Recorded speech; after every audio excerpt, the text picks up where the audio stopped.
use your fingers, or just don't use your fingers. You can just say it. 80 plus 3 equals 83. I just say by myself, I can do it. Being in this program is not always about finding the smartest kids. It's mostly about finding talent, what they're good at, what their strengths are. If you're able to maybe play an instrument, if you can dance, if you can draw, if you can sing, all those are forms of giftedness that we look at and that we scope out to see what we can do and how we can nurture those gifts.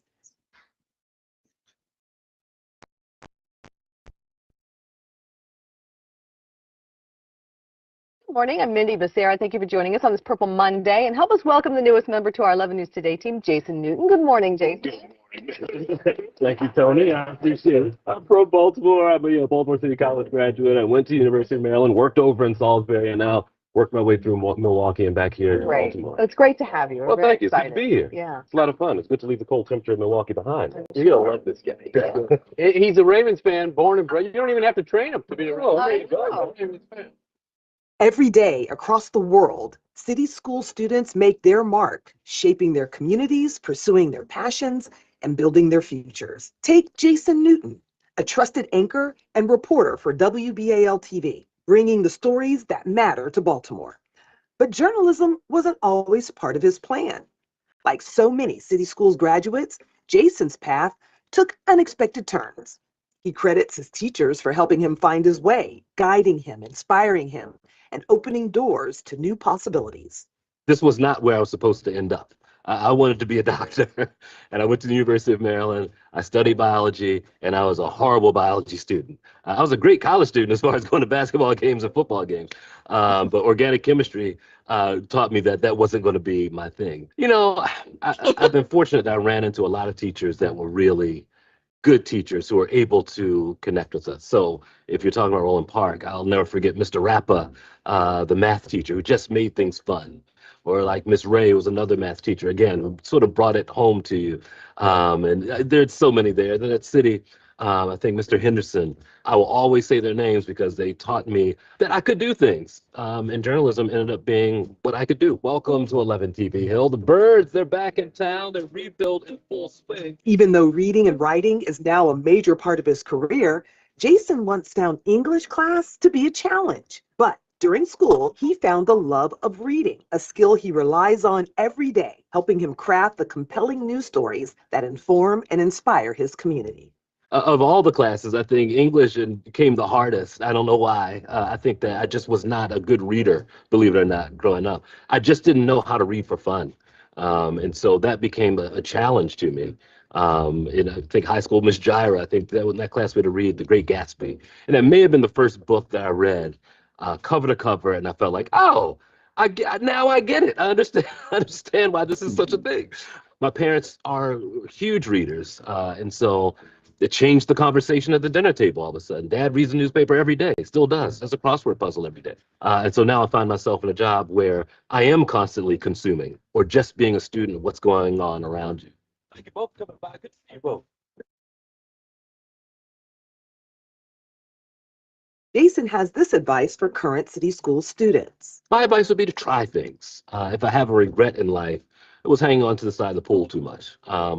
Try things and see what works and see what you like. Do internships, and you might know that you want to be a news anchor, and then you get in a newsroom and think, there's no way in the world I want to do this.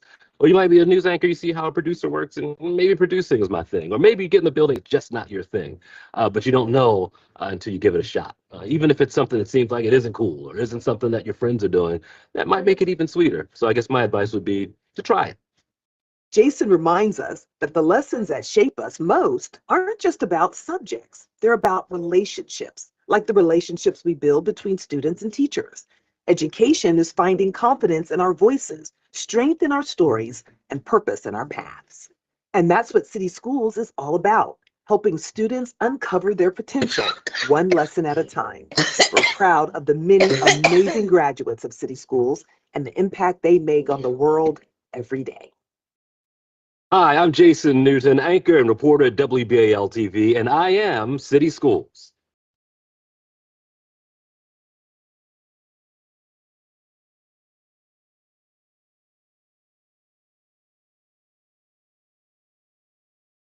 Heart of the Schools is a year-round program to celebrate and support the principals of Baltimore City Public Schools.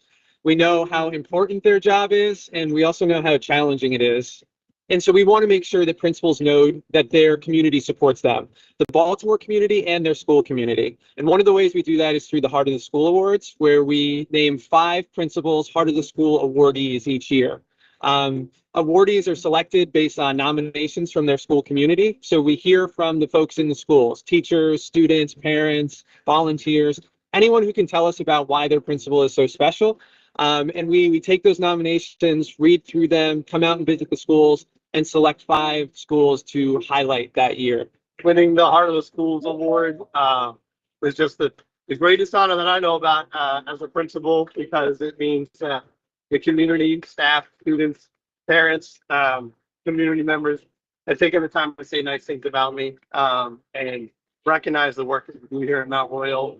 I am deeply humbled. I am honored to be a recipient of this year's Heart of School Award. But as I tell everyone, I do not do this work alone. I have an amazing administrative team. I have an amazing staff who all galvanize around a mission to support the young people that attend school here at Reach Partnership High School. And they do it on a daily basis, and they do it with their hearts, and they do it with their spirit and their mind, and they pour all themselves into the work that we do collectively. And I just happen to be the leader who is going to accept this award on behalf of our school community. It is so exciting, but most of all, I'm really just excited for our school community. Moravia Park's been working really hard. The students, the staff, families, community, all coming together, and it's been a journey. So for them to be recognized for all the great work that is happening, it's just an honor. I'm really humbled, but I'm really proud of my school community. So I'm honored. I feel I'm overwhelmed. I feel appreciated and loved. Definitely loved. It was a 100% a surprise, and I feel good. Oh my gosh, I don't even know if it's set in yet completely, but maybe overnight I'll have that reality to set in. But ever so grateful of my staff, my students, and I do this every day because my students deserve the very, very best. I think it's just so meaningful that the schools appreciate this award. The schools appreciate their leaders, and they want this award for their leaders, and that means the world to us.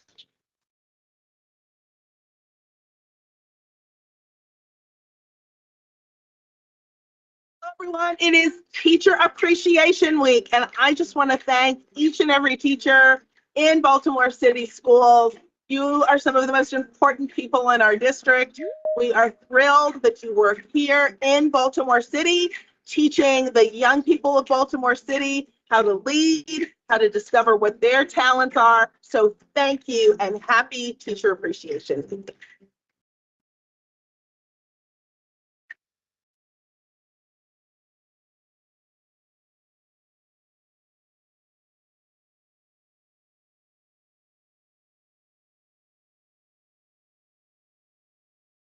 I love days like today because they are a total surprise. These are teachers who were nominated by their administrators, supported by their staff. And I think it's just important, as we heard from one person, I never expected this. And, I was just doing my job. But just doing your job when you're a teacher and doing it well means really powerful things for young people. They deserve to be recognized. We're thrilled that they are.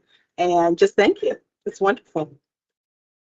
Dr. Ebar has been part of the alternative program 18 years, which is a long time to be a teacher, and even longer to be in an alternative program. She does great work, and she really does all the things that we talk about in terms of like instructional practices, climate and culture. So she's really amazing teacher, and she just fills in the gaps when necessary. I'm really, really happy and about to cry of giving this special recognition. This recognition will be my stepping stone to continue my desire, my commitment, and my mission to help my students at Middle Alternative Program. Thank you so much. Monica Patchett is her name. She teaches science, all sciences. And she is really, really effective. And the students really, really love her because what she does is she allows the students to own their learning and to communicate what they have learned to their peers. I would say the kids are what keeps me motivated coming to work every day. I really enjoy interacting with kids and helping them learn and grow and develop as people, not just science stuff. We are extremely proud of Dr. Bardacchio. She does an excellent job every day showing up for our students and doing the best that she possibly can, and really just prompts them to excel and learn in mathematics. We wish her the best and in bringing in more students that would excel at Poly. Thank you. Congratulations. Congratulations, Dr. B.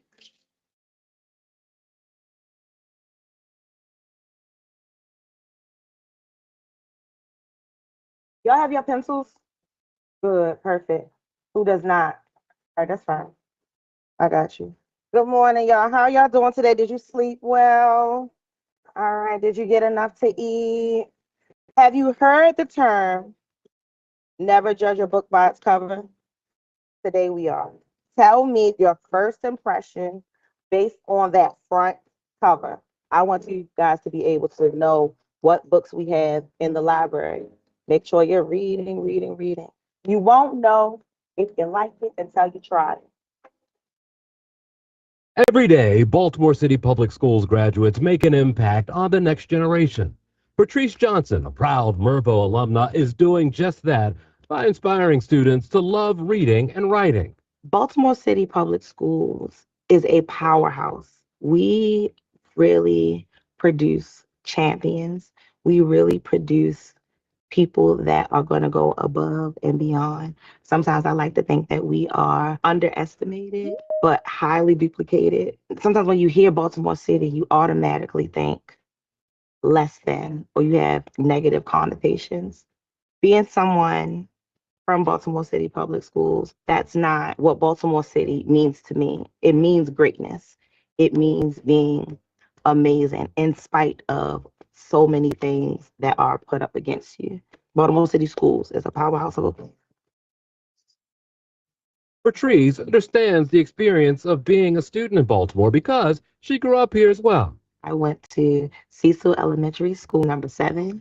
After that, I went to Roland Park Elementary Middle for 6th grade, 7th grade, and 8th grade. And then I went to Mergenthaler Vocational Technical High School for my high school years. Her path from the classroom to library wasn't a straight line, but she always knew she wanted to go to college and become the first in her immediate family to graduate. I remember telling Miss Lawson, I'm only applying to one school because at that time you had to pay for your college applications. And she said, cast the net and see where you go. I was determined to make sure that I go to Howard University. I studied broadcast journalism.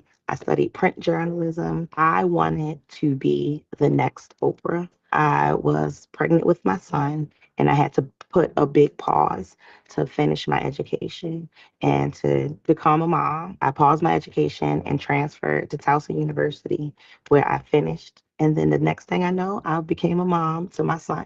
Patrice has this advice for current city school students. Be your authentic self, no matter what. Read, read, read, read. Find something that you love and keep learning about that.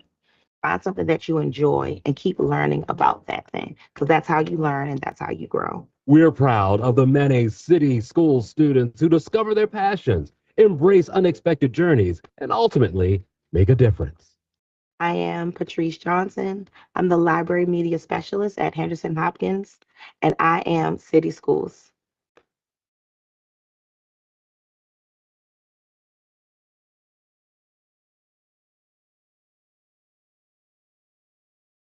Teacher of the Year. I get emotional every time I think about this work. This year, we had over 400 nominations across the district, and over 50% of those nominations came from parents and students. So we know that our parents are recognizing the great work that's happening in city schools, and most importantly, our greatest stakeholders, our students recognize the great things that teachers are doing for them each and every day, and they're excited to show up. I speak to Mr. Blue by the Baltimore City Public School 2025.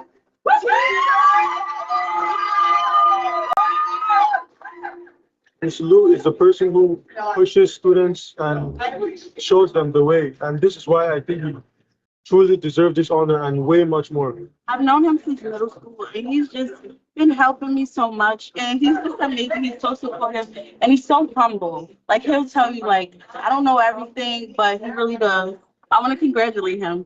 So thrilled about this honor for Mr. Liu. He's so deserving. He started the AP Calculus program here at ACE, which is enabling so many young people to pursue engineering. But at the same time, he is an amazing teacher of special education. He's a special educator. And the fact that he has this range and is so passionate, so emotional and all in when it comes to young people in Baltimore City, Mr. Liu represents why we have Teacher of the Year. This is one of my favorite days of the year and always will be.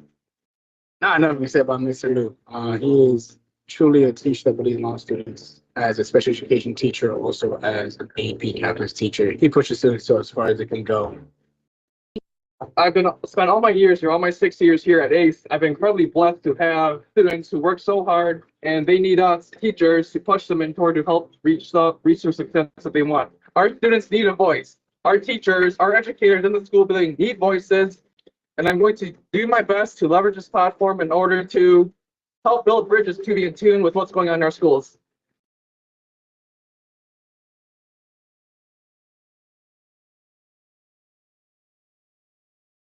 Every day in neighborhoods across Baltimore, students from city schools are dreaming, building, and becoming. They're not just preparing for the future, they're shaping it.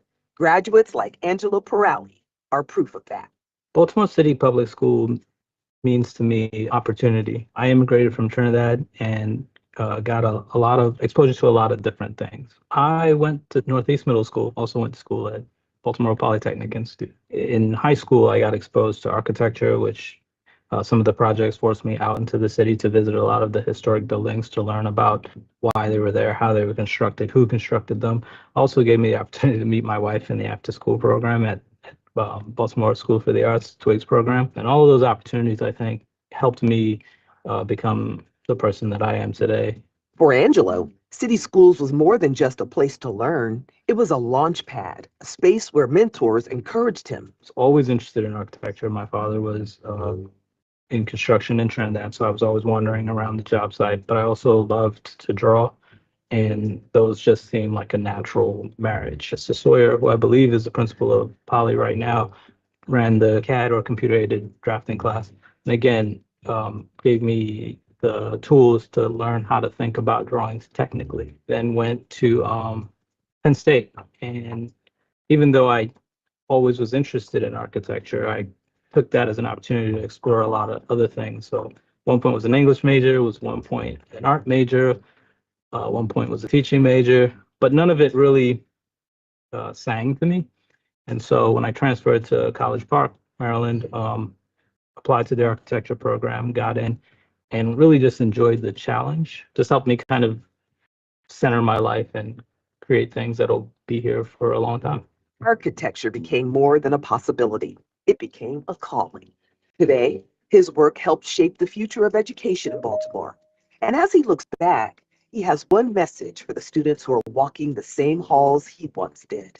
Everyone has talent, but how you cultivate it comes from that hard work and discipline. And by that, I mean just kind of showing up every day, working at it, working at your craft or what you're trying to learn. And if you put in the time and the effort, usually you will see the results. And so that's the advice I would give almost anyone, is that just be consistent, identify what you want to do, and then work at it. My name is Angelo Pirelli. I'm a project manager and architect at Morgan State University, and I am City Schools.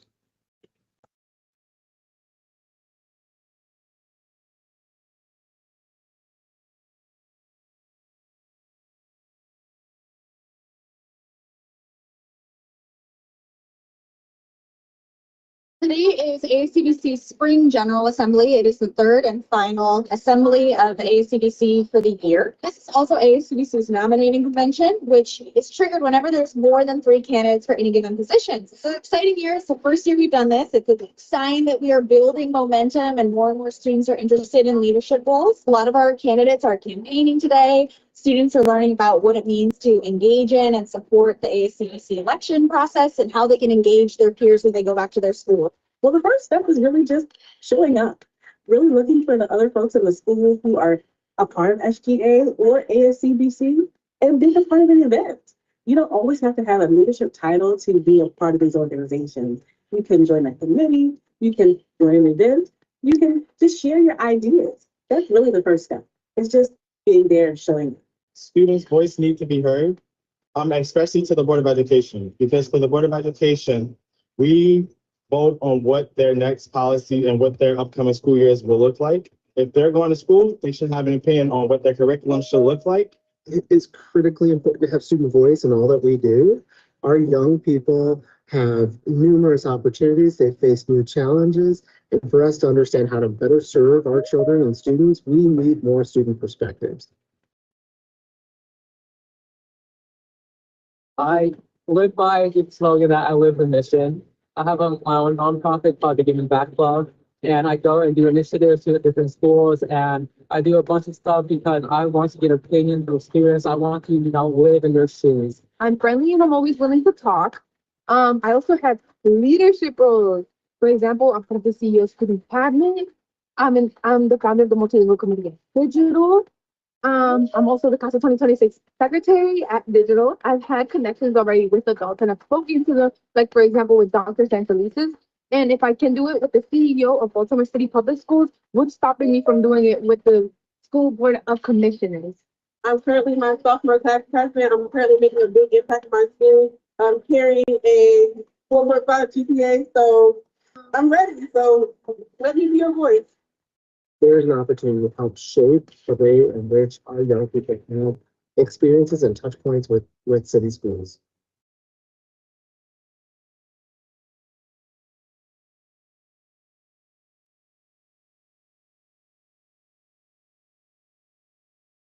I think today was a great success. As I went through the day and talked with student after student, they were sharing stories of how they were able to make an intentional, strategic, and specific connection with an employer that would facilitate what they're going to do in the summer and how they see themselves planning for the future. So we were intending to put them on a pathway to a career that will set them on a trajectory for economic mobility. We're here just spreading the word about a lot of the programs, making sure that the students apply for YouthWorks and are able to participate in the 5-week summer job program that we have. We also have different training and career opportunities, internships, and apprenticeships. We have 2 programs that we tell them about. First, we have our 12th grade career program where high schoolers are taught internship career readiness skills. In the second half of the year, they are working and getting their hands in the field. They have big dreams and we are setting them up for success as well. You can have like a lot of opportunities here, things that I didn't even know. I'm not really sure. I'm not really sure what I want to do, but this program helped me figure out what I want to do. I think the event overall was pretty good. It gave me a lot of opportunities to see a whole bunch of different things, exposed me to a lot of things I never knew about. I went to a table, it was about construction, then I went to the copying table, and then the YouthWorks one. It really gave me different outlooks on different jobs. I think events like this are important because a lot of people, like a lot of kids, especially in Baltimore, who ask them what they want to do and they don't know. But the school's bringing us here, so we always have an answer to that question with multiple choices.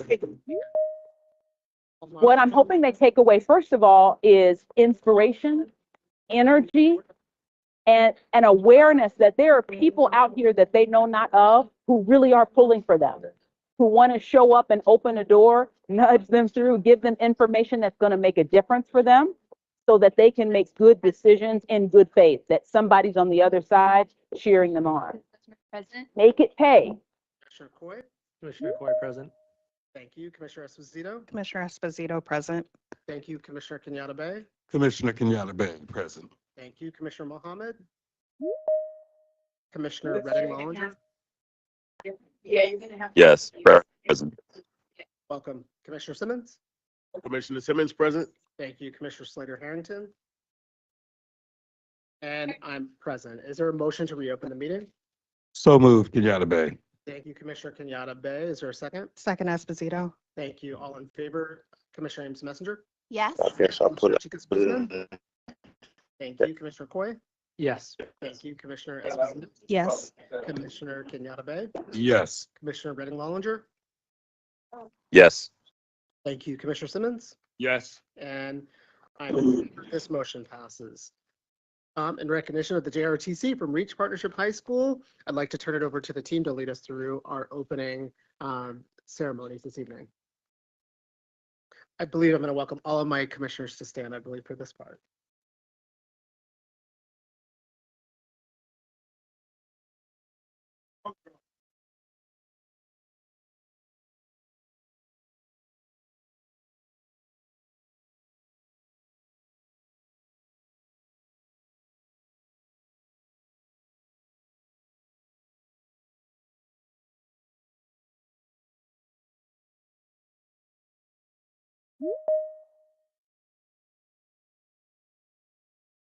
Present.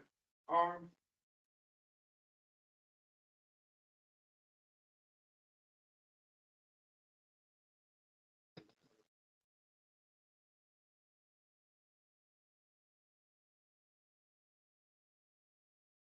Close the wrist. Arch.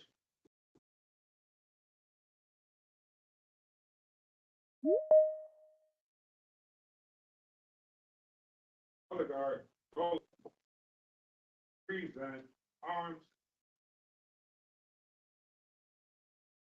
Pledge allegiance to the flag of the United States of America, to the republic, and one nation, under God, indivisible, with liberty and justice. Ordered. Arms. Colored. Vote.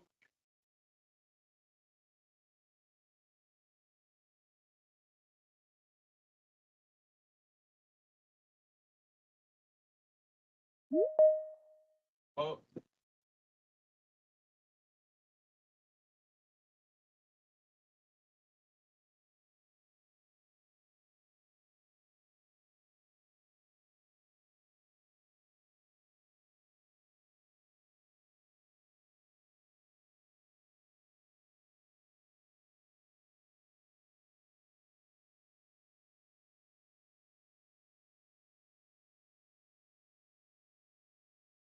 And I'm going to turn it over to Commissioner Simmons to read our moment of silence this evening. I'd like to take the time to recognize the passing of a city schools employee. This individual was committed to supporting our students through her work. The greater City Schools community will fondly remember this employee, and tonight we send our deepest condolences to the employee's family and friends. It is with deep regret we inform you of the passing of Kimberly Fowler. Kimberly Fowler started her career with City Schools on August 12, 2023, where she served the staff and students for 2 years, most recently at Edgewood Elementary as a paraeducator pre-K. Ms. Fowler unfortunately departed this life on May 20th, 2025, and will be missed by her family, friends, and City Schools. On behalf of Principal Harris and the KIPP Baltimore community, we thank you for your kind message and for honoring Amari Martin at the upcoming board meeting. Please find below the requested bio. Amari Martin was a 4th grade student at KIPP Harmony and a proud member of the Pride of 2033. A part of our school community since kindergarten, Amari was known for his kind spirit, intelligence, and for standing up for others. He loved to compete, support his friends, and bring joy to those around him. Amari will be deeply missed by his family, classmates, and the entire KIPP Baltimore community.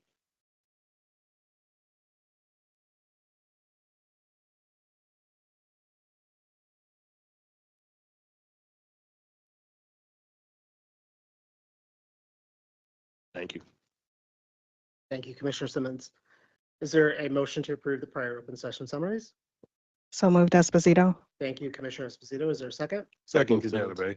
Thank you, Commissioner Kenyatta Bay. All in favor, Commissioner Ames Messenger? Yeah. Thank you, Commissioner Chicas Guzman. Yes. Thank you, Commissioner Coy. Yes. Thank you, Commissioner Esposito. Yes. Thank you, Commissioner Kenyatta Bay. Yes. Thank you, Commissioner Redding Lollinger. Yes. Thank you, Commissioner Simmons. Yes. And I'm in favor. This motion passes. Is there a motion to approve the closed session summaries? Ames Messenger, so moved. Thank you. Is there a second? Second Esposito. Thank you. All in favor, Commissioner Ames Messenger, Yes. Commissioner Chicas Guzman. We got you. Commissioner Coy, Yes. Commissioner Esposito, Yes. Commissioner Kenyatta Bay, Yes. Commissioner Redding Lollinger. Yes.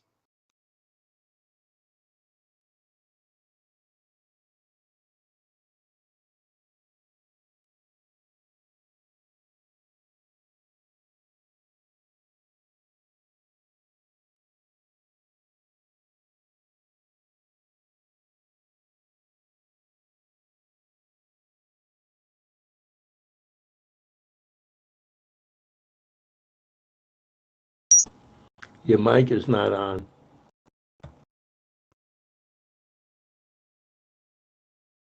That's even better. We've got a lot of stuff up here tonight.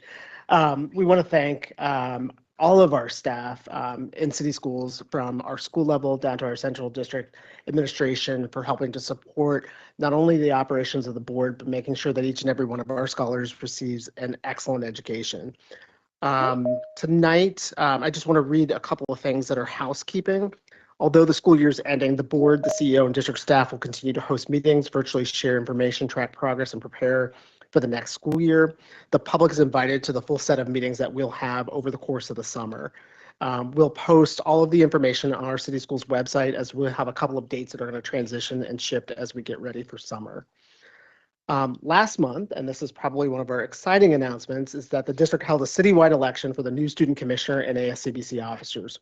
More than 3,900 students in grades 6 through 12 voted for the student commissioner who would help them advocate for educational needs and well-being. I'd like to take a moment to formally welcome the winning candidate to the school board, Zaira Chicas Guzman.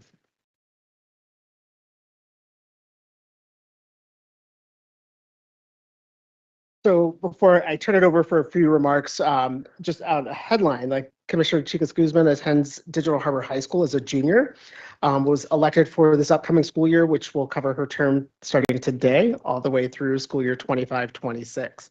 Along with Zaira, the ASCBC president, vice president, middle school executive treasurer, secretary, and the diversity chair were all announced. I'd like to take a moment just to turn it over to Commissioner Chicas Guzman for welcoming remarks. Hello, everybody. My name is Zaira Chicas Guzman, and as they mentioned, I'm the newly elected student commissioner. I'm very honored and very eager to be a part of Baltimore City's Board of Commissioners for this upcoming school year, and I just want to thank you all for having me. I'm really excited to work with you all, and both with the community and Baltimore City Schools. So yeah, thank you so much for having me. I can't wait to work with you guys. Thank you.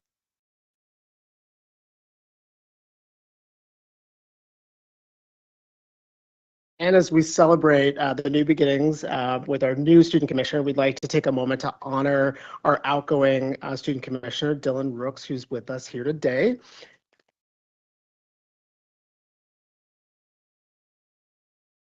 And Commissioner Rooks, we're going to have you come on up, but I'm going to turn it over to Commissioner Coy to lead us through our recognition, our thanks and appreciation. Yeah, you get to sit on this side of the table today, but so appreciate you being on the board this past year, and certainly want to give time and space to recognize we had the opportunity in exec session to also say a few words. But during your time on the board for the past year, just always have been so impressed by how intentional about the impact that you're creating, the way in which you have shown up and given voice to your fellow students, the insights that you've gained in listening, and just all of the things you have brought as a commissioner to the board. There's so many things that we could talk about. I'll give others a chance on the board to also say a few words, but just your unwavering dedication to your fellow students, to the purpose of the school system, and in the various ways you've shown up in the policy committee, various board forums. Thank you for the time, effort, energy. It is a lot. And we appreciate all that you've brought. And to celebrate your accomplishment, we have a video that we'd like to share. Thank you.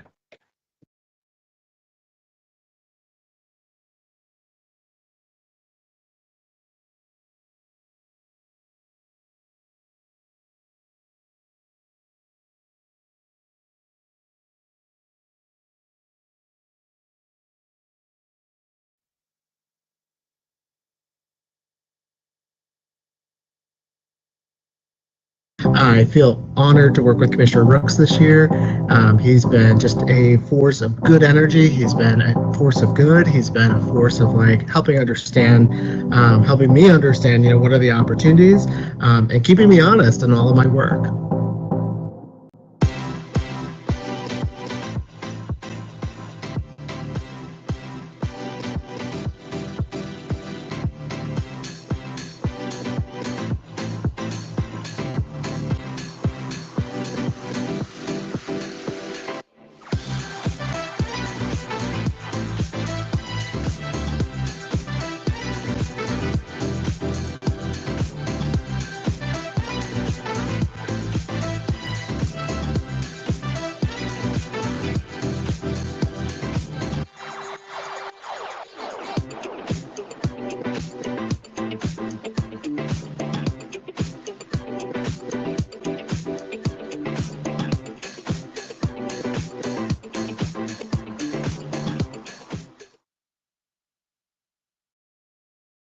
So we have a couple of things that we're going to do. I have a couple of things here for you. But before I lift those up, perhaps I'll just give a second for fellow commissioners if they would like to say anything in this in public forum here. Yeah, I just want to say congratulations on being the first elected member, the first student commissioner to be sworn in, and definitely you did an amazing job being a trailblazer and like setting the standard for like just enhancing like the community or the student engagement, because just like having an election process, I think that we're going to see like more robust community student engagement. And yeah, I think you just did an amazing job. So congratulations. Thank you. Oh, just as I mentioned upstairs, it's been awesome these last couple of months that we've been working together, but I'm really truly looking forward to the great things that I know you're going to do once you leave us and as you grow. Thank you.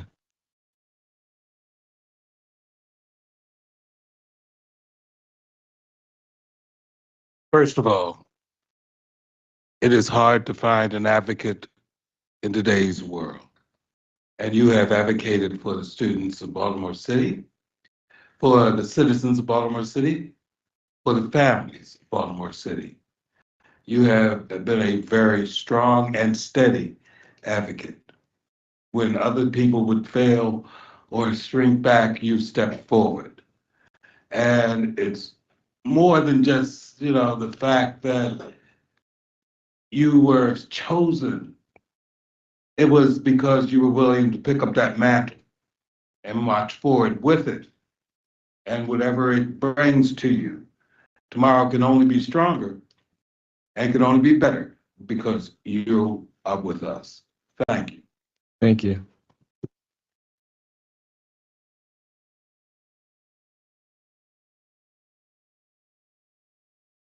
Dylan, I've been really appreciated being able to sit next to you this last year. I think just have been kind of struck by your wisdom and the fact that you like know your mind and are willing to stand firm in that, kind of despite whatever adult pressure is going on around you. And I just have gives me a lot of hope for kind of where we're heading as a city, that we have that you are leading the way in that. So I have also appreciated personally your humor and your perspective and your ability to not speak up when it doesn't need to be said, but to really stand in the space when you need to.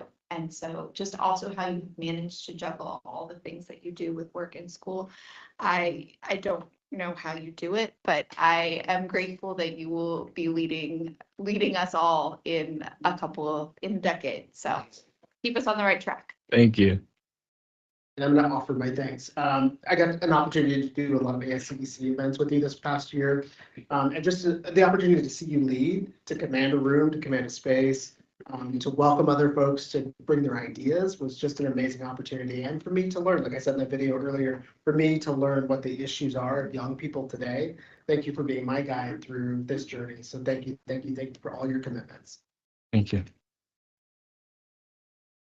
One of the things, Dylan, that I said upstairs that I'll repeat down here is oftentimes we skip over the student part of commissioner, and the student doesn't necessarily reference your age, but it does reference the fact that you have a whole other body of responsibilities, and the fact that you served, you were at meetings, you read up on the issues at the same time that you were in the craziness that is junior year with AP classes, with a rigorous course load, but yet and still you got all of that done and you balanced this work too. And that is not a small feat. Not everyone does that well, but you did. And you did it by amplifying the voices of fellow students across the district. Thank you. Thank you. If you'd like to say something, happy to give you a chance to do so, and then I'll share what's up here. Oh, absolutely. First off, I just want to say thank you to the entire board for having me throughout the school year 2024-2025. It's been my pleasure to be on this board advocating for city students and advocating for city staff. Although at the beginning it was a rocky start, I was silent most of the time, but throughout the year, I've actually opened up, expressed my opinions on most things. Being on the board has actually taught me a lot, and it inspired me to do more of advocating for city students and students around the country, technically. Being in this position, it meant a lot to me.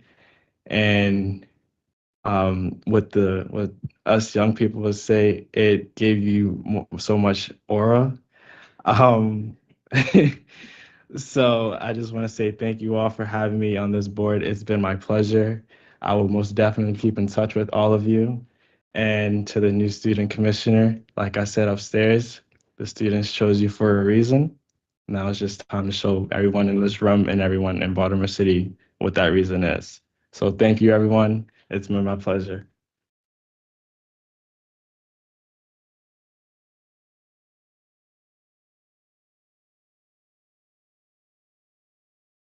As Commissioner Esposito had referenced, while we've had student commissioners for a long time, there was a change in Maryland state law and the election process. You were the first fully elected by that new process and had additional rights, responsibilities, and also were the first. It was not the tradition that the mayor swearing in of new commissioners would include student commissioners. So certainly excited for those ways that you have been first, and happy to read this citation, this certificate of recognition from the city of Baltimore and the mayor. On behalf of the people of Baltimore, I am pleased to present this certificate to Dylan Rooks in recognition of your dedicated service as the student commissioner for the Baltimore City Board of School Commissioners. You are to be commended for your unwavering commitment and leadership during your term. Your hard work has helped to improve and enrich the educational experience of all students enrolled in the Baltimore City Public School System. On behalf of the people of Baltimore, thank you for your dedication and efforts to build a better city.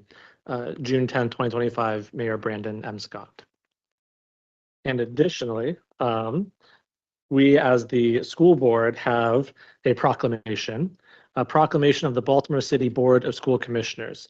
Whereas Dylan Rooks served as student commissioner on behalf of Baltimore City Board of School Commissioners throughout school year 2024 and 2025, and whereas Dylan Rooks served on the Policy Committee, the Safety and Wholeness Committee, and the Strasburg Committee during his tenure as student commissioner, and whereas Dylan Rooks has demonstrated extensive leadership ability as a past SGA president, a member of the Elijah Cummings Youth Program, and president of the Men of Cities Mentorship Organization, while also acting as an effective advocate for student voice and meaningful participation in school and district decisions.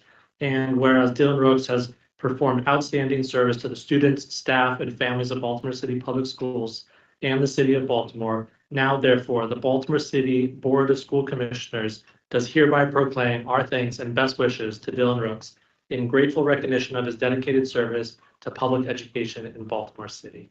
Thank you. Yeah. Also, a gift for you here. I actually don't consider it a gift. It's good to open up and find out. But we're gonna take a photo with you with these up here in front, and then we'll give you the gift.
Yeah, please take it, Mom and Dad, take a seat. And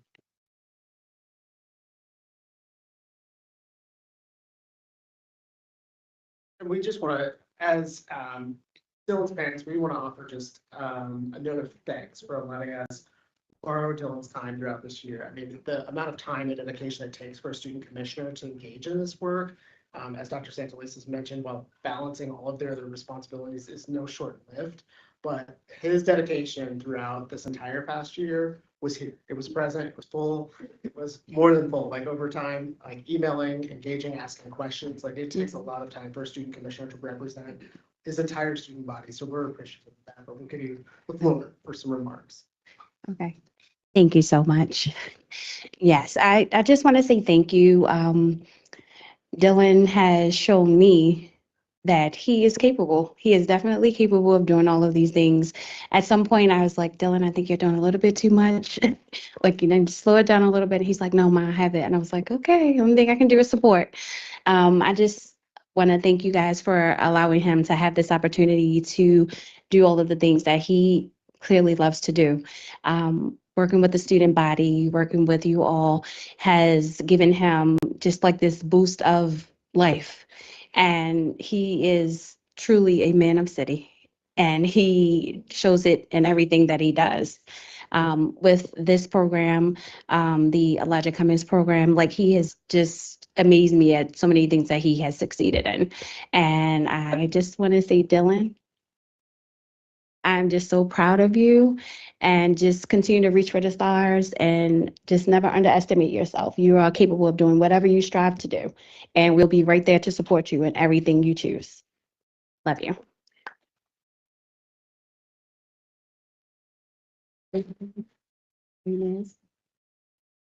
Well, I just wanted to piggyback off of his mom and just say thank you for having him. Through this process, I've seen him grow tremendously, not just as a young man, but just knowing himself and getting to know himself and his strength and his weakness. And he truly amazes us. Just like his mom said, you know, we used to say, hey, why don't you just slow down for it? He just keep going. He's just like a Energizer bunny. But I'm truly proud of him. Where is he? I'm truly proud of him. And I think he knows how how proud we are of him. And I just wanted to say thank you for having him. I'm quite sure you will see him again. Trust me, Yeah. you will see him again. And thanks for your time.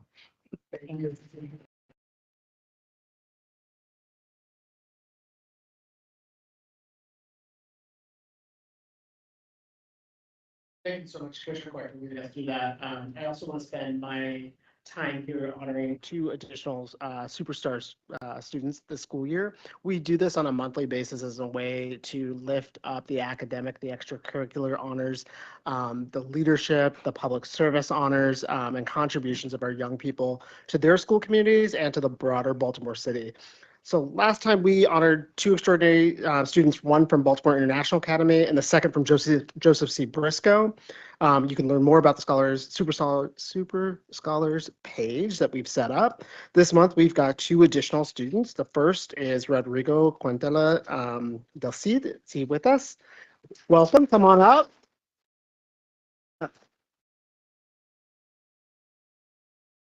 So Rodrigo is an 8th grader at John Rohr Elementary and Middle School in East Baltimore, which I've had an opportunity to go to several times since I've been here on the board. Did your family come? Come on. My parents are right Come there. up too. Venga. Okay, we're gonna invite everybody up. Bye-bye. We'll bring some more chairs. So Rodrigo was nominated 9 times by different city school staff because of his academic excellence and positive impact on the school community. In the classroom, Rodrigo has shown remarkable growth in exceeding his IEP goals to exit the self-contained special education program and to go above and beyond to inspire.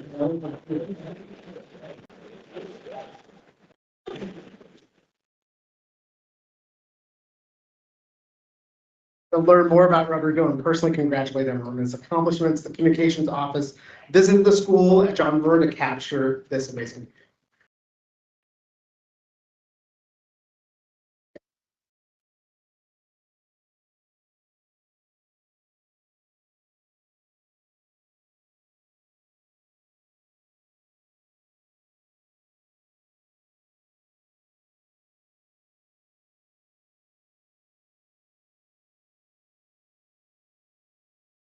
Some team, we don't have any sound just yet. If we could play that back with sound, that'd be great. My apologies. It's all good.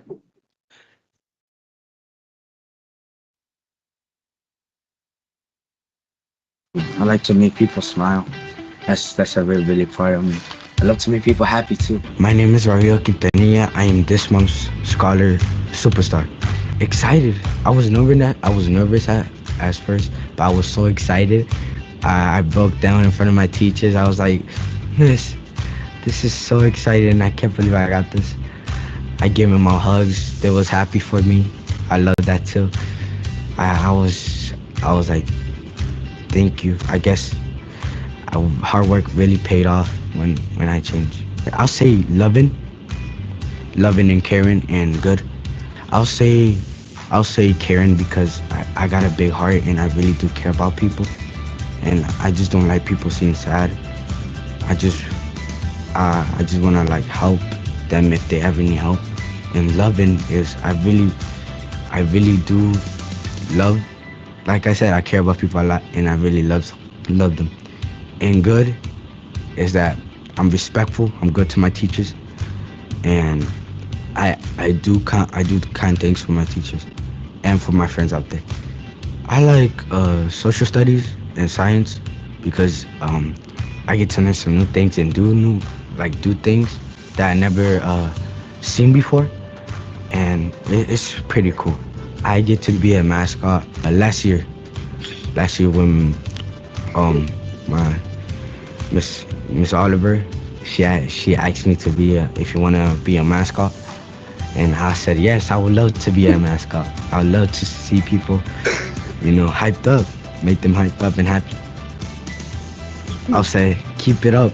We got this, and I love you guys all, and I hope everyone here be successful in life and happy in life.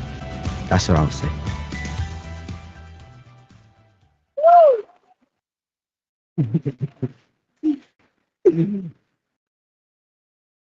All right, way to go, way to go. So I'd like to turn it over to you, Rodrigo, first for a couple of remarks and then have your family speak and anybody from the school community as well. I would just like to say thank you. It's really special to be here. And I'm kind of nervous, so I might stutter a little bit. But I just want to say thank you all for being here and everything.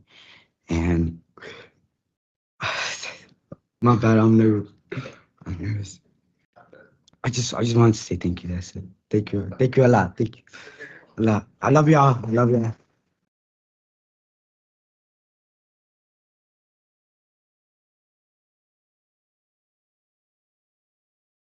I'm speaking English. They both speak Spanish.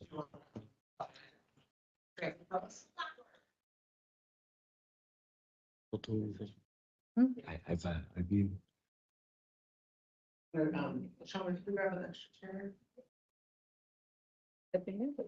Yes, hello.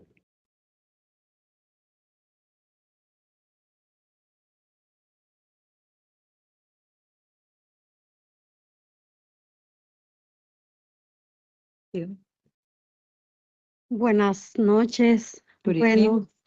doy gracias por todo el apoyo. I want to thank you Es for all the un- support. Sí, es un bonito talle y me siento muy orgullosa. And it's such a great detail that Yes. we have today for him. Me And I'm siento very proud. nerviosa I'm very nervous as well porque yo nunca he pasado por estos momentos. because I have de never mi vida. gone through anything like this Sí. in my life before. Y gracias a mi hijo también. And thanks to my son as Sí. well. Y gracias por todo. Thank you for Es lo everything. único que les puedo decir. That's the only Y thing I can bendiciones tell you para right todos. now. And my blessings to all of you.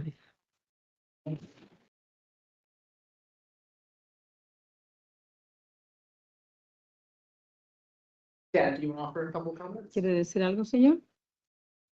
Usted habla ahí, yo hablo aquí. Bueno, me siento orgulloso de estar aquí con ustedes aquí y gracias por mantener a mi hijo en cuenta en esto. Venimos, nunca hemos recibido algo así y gracias a mi hijo y gracias a todos ustedes, a los profesores, todos que los han apoyado y bendiciones y que él pues siga así, a que tenga metas, ya que nosotros no podemos cumplir, pero que las cumple él. More than anything, I want to say thank you to all of you for this great opportunity that you have given my son.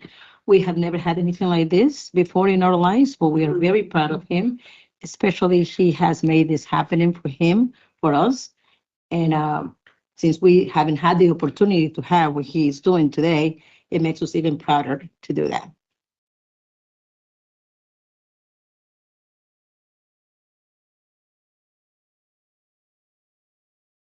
Y gracias a los maestros que lo acompañan también Thank you a all the él. teachers as well.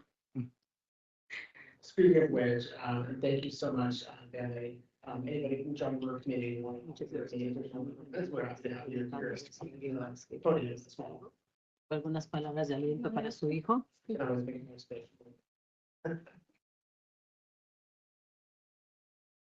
Hi, I'm Steve Peterson. I'm Rodrigo's assistant principal at John Rura. And I met Rodrigo this year, and I'm just very proud of him. He's made a lot of progress just in a year. And thank you for having him here. It means a lot.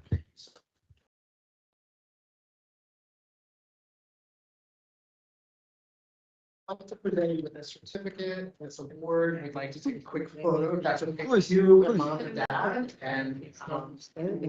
También para que le tomen una foto.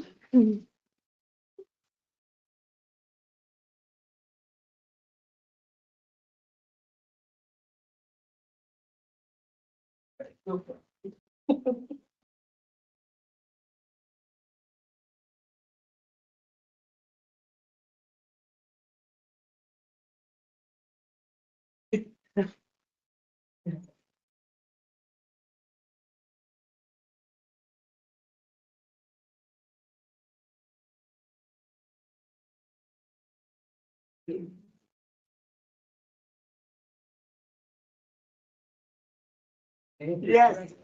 Woo!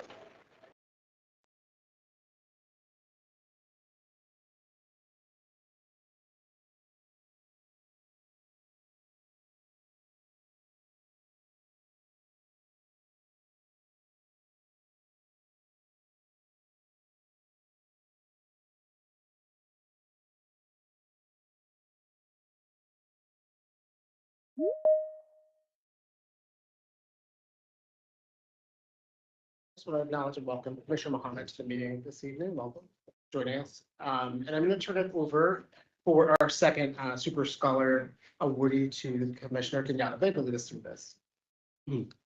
A second winner is Naima Robinson.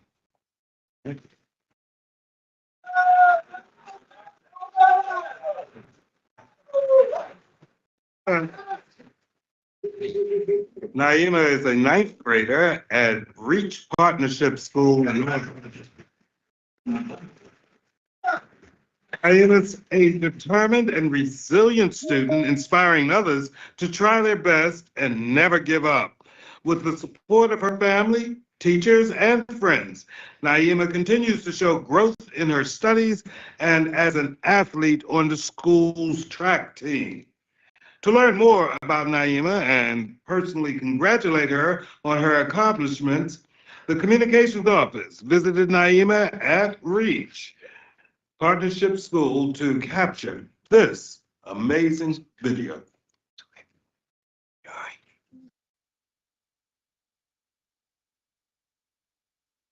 I am Naima Robinson from Reach Partnership, and I am this month's Scholar Superstar. I feel awesome. It's great. It means a lot to me because I never had this before. I was extremely excited. I couldn't stop smiling, couldn't stop talking about it. When we do the XYZs, we read an article and then we have to support it. We have to do a paper and have a claim. Then we have to support the claim. Then we have to elaborate on it. You have to keep up with your work and just push yourself and turn in all your work on time. Caring, nice, and helpful. She always advocates for herself and others. She brings her personality and humor to everything, and I just want to see her succeed, and I'm so happy to see her win this award. She exemplifies our mission. She works hard, she's dedicated, and she's always willing to help any other student that needs it. We are thankful and grateful to have Naima here at our academy at Reach Partnership High School, where we are moving from good to great. I like track because it keeps me in shape and it just helps me escape from everything, and it's just joy. It brings joys to me, and I love running. Me getting first place at one of my track meets in the 100 meter. So first I was scared because the competition, but then when they said on your march get set, I just blocked everything out, and it just I just kept pushing myself. And then when I saw I had got first place, I was just happy. And if anyone think that they can't do something, don't think like that. And you can do anything that you put your mind to.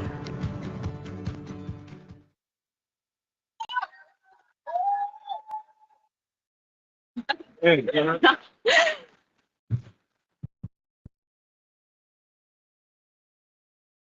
it over to Naima for a couple of remarks first, and then Dan. Hi, I'm a little nervous, but I just want to say thank you and just thanks for having me.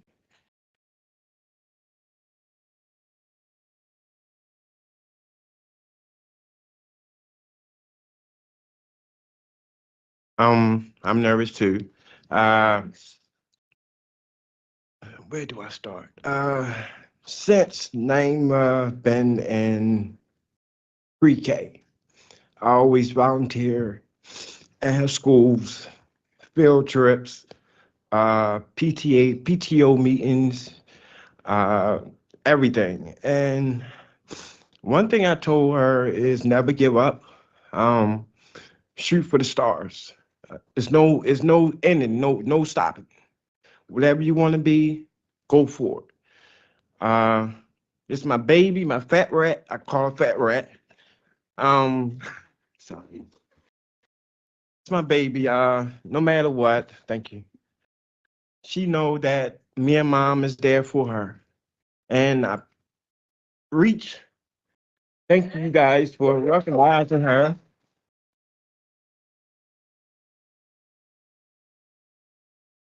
Thank you guys for recognizing her, bringing stuff that all of her that I couldn't do. I mean, I could do it, but you guys did the big part. And I appreciate that. And I appreciate you guys recognizing her. Thank you.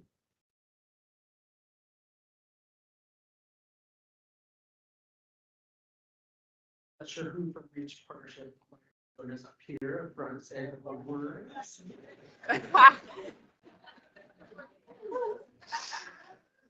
Hi, how you doing? We'll have you sit right here. Sure. I just want to say real quick, my name is Mark Fertino. Oh. Yeah, I teach ninth grade English. I nominated Naima and I gave her the printout of the email, that said that, that you guys had gotten it. And I told her, I said, look, this might be a long shot. But the reason I nominated her, and I wanted everybody to know this, is that as a ninth grade student, it's just natural that you get kids that are made fun of, they're picked on, whether it's their clothing or the way they look or whatnot. I've had some of that experience in my first period with her. So I approached her and another young man that worked really well. And I asked her, will you guys help me out by please working with these kind of kids in groups because they're being ostracized? And her response was, of course, Mr. Patino. And that's what I love about her empathy Mom and Dad, you guys have done an incredible job. She is incredible, but just the empathy that I see in her at such a young age knocked me out. And she's been like that all year. She's been nothing but respectful and helpful. She's focused on her academics and her athletics, but just the empathy that you guys have instilled in her really stood out for me. So, and I can't speak. I could sit here for hours and just talk her up. She is a good person, and we got a lot of good things going on in this district. So, Naima, thank you so much. Okay. Okay. All right.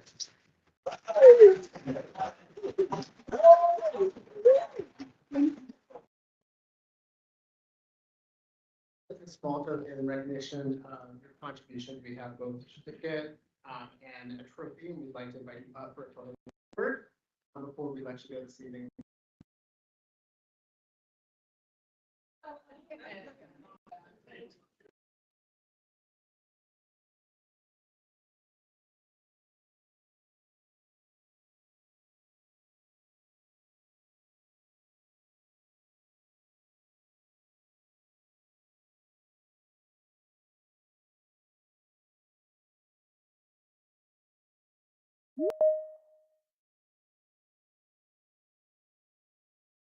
Are you ready?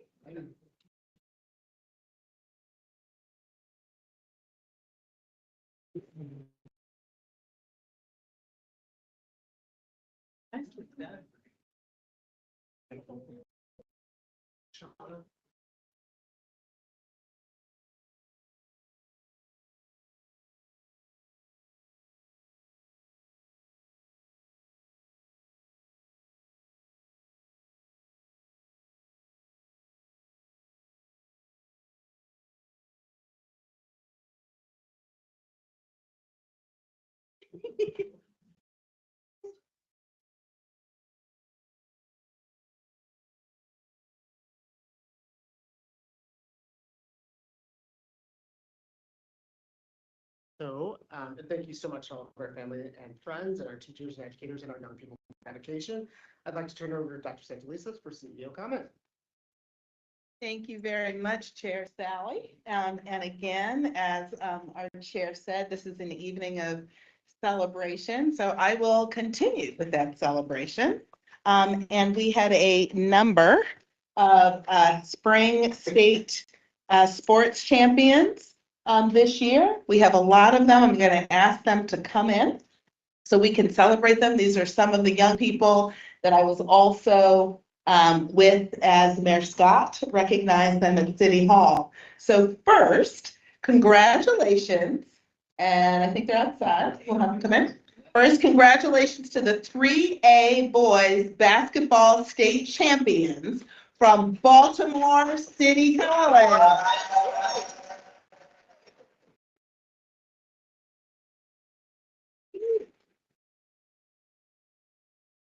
And I'm going to ask you to come forward first, Coach Omar Smith, then Jordan Hammond. You guys can come right along here. Jordan Hammond, Omar Smith, Jordan Rowlett, Kamari Stewart, Markel Pascal. Did I say that right?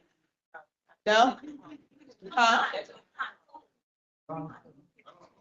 Wait, okay. Who do we have first? I thought we had basketball first. Which one is, oh, well, you guys don't have to sit down. So we'll just change up. Which school? This is Digital Harbor, thanks. This is City? Okay, so I do have City, okay. All right. From City College, we have Coach Omar Smith, Jordan Hammond, can you raise your hand at me? Jordan Hammond, Omar Smith, Jordan Rowlett, Kamari Stewart, Markel, is it Pascal? Okay. Jaden Hargrove, Dwayne Campbell, Kaman Horton, Ethan Chinya, Marcus Smith, and Nicholas Carroll. Congratulations. Thank you all. You represented well. We're going to get a quick picture. And again, our 3A boys basketball state champion.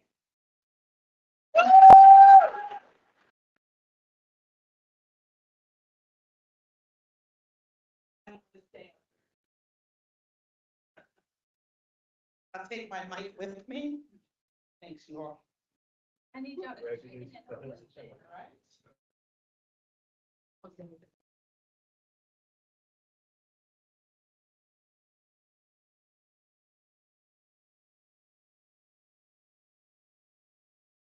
Great, thank you. Congratulations on that gorgeous day. Congratulations, everyone. Thank you, Coach. Next, we have congratulations to the 2A 3,200 meter relay state champions from Paul Lawrence Dunbar High School.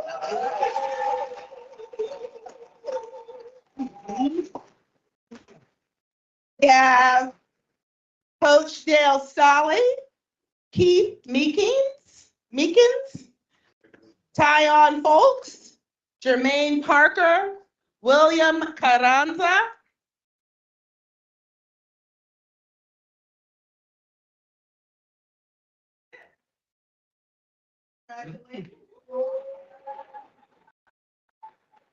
also have the principal with us, Principal Yutunde Reed.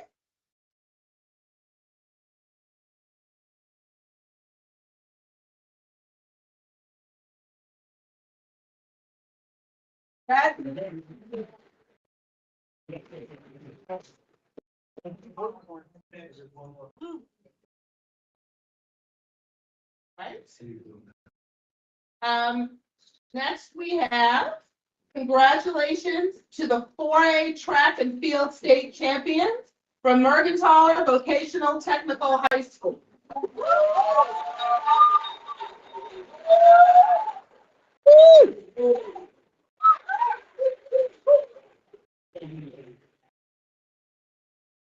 We have Coach Vaughn Devon, Justin Devon, who also, by the way, won the individual state championship in the 4A 55-meter hurdle.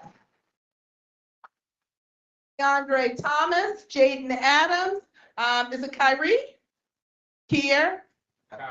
Okay, good, I had it right. Kyrie Brown, Deonzi Eldridge, Donovan Winslow, Jaden Thornton, Kassir Hicks, and Brandon Folks, the manager. Congratulations to all.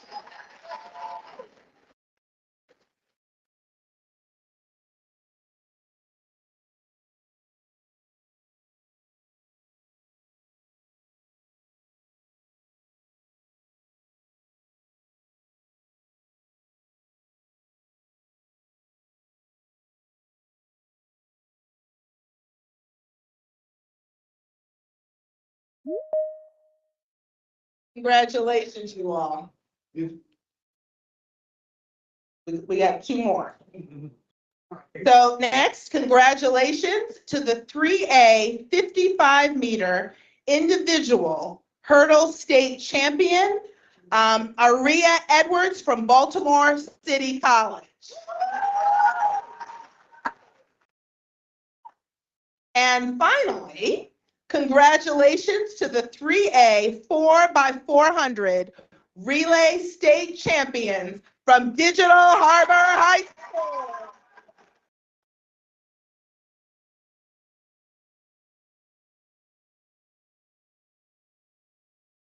And we have Coach,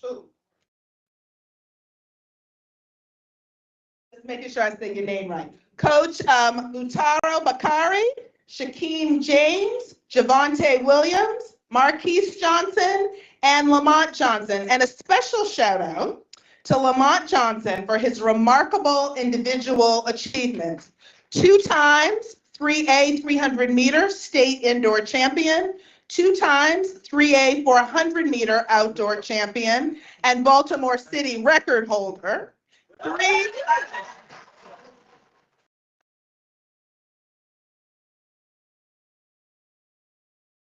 And the honors don't end there. 3A 500 meter indoor champion and the 400 meter AAU national champion.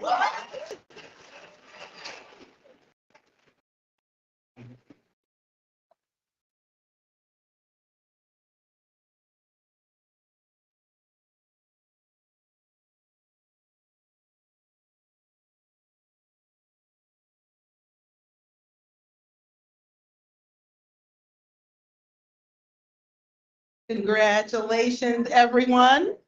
I want to thank the board for being willing to celebrate, particularly our athletes today.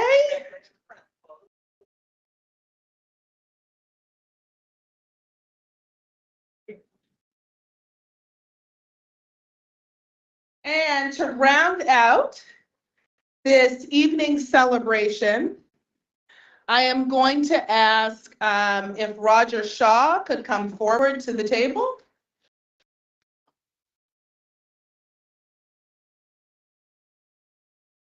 I need you to come to the table, Roger.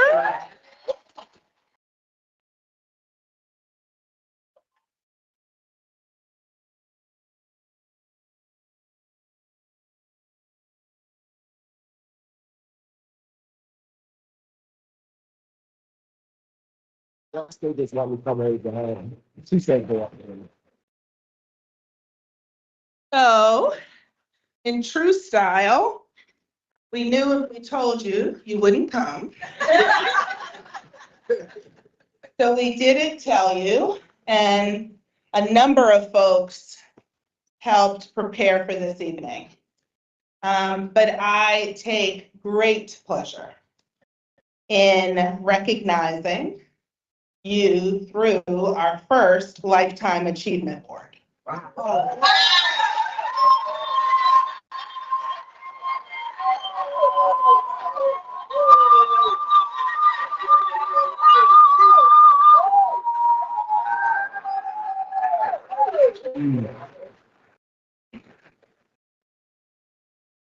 Now, I think what's really important is for folks to know that Roger Shaw has been a member of the Baltimore City Public School leadership team for more than 37 years.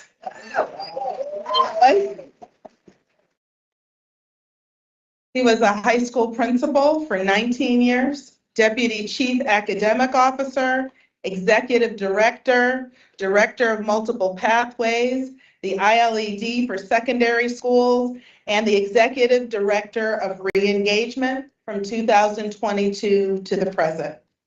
In the past 2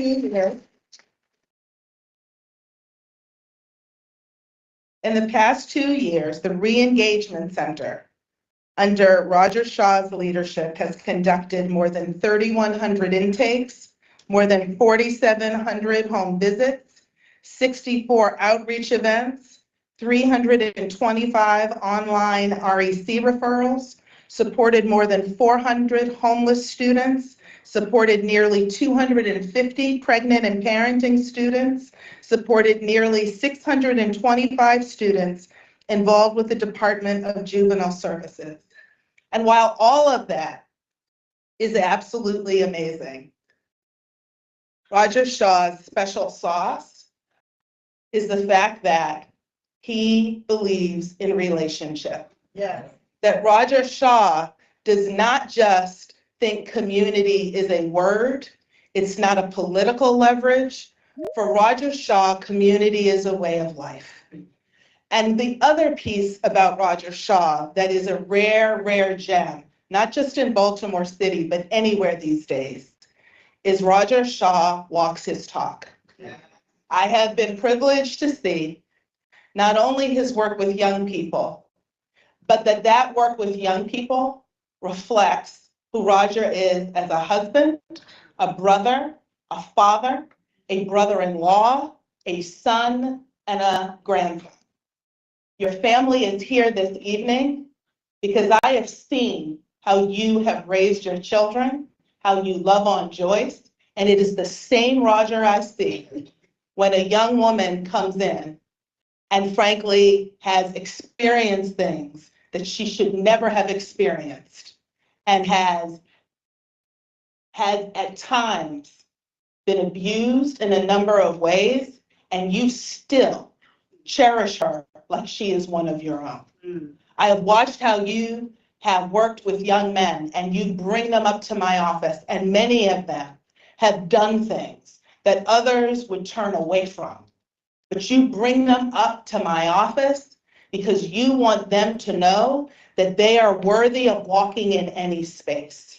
You love them, you guide them, you hold them accountable, just like you do your own children. And I have watched you. I call you the re-engagement whisperer.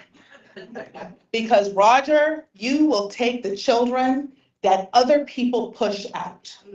You will take the children who other people say they are gone, and when they spend time with you, they believe in themselves, they believe that life is worth living, and I want you to know you are a gem. You, for me, have been a gift from God. I thank Joyce for lending you to us.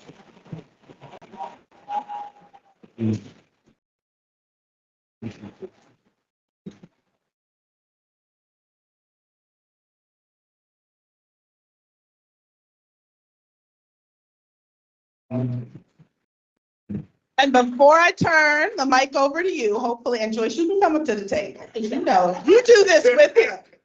See, I know y'all at home as well as here. This actually is the power couple.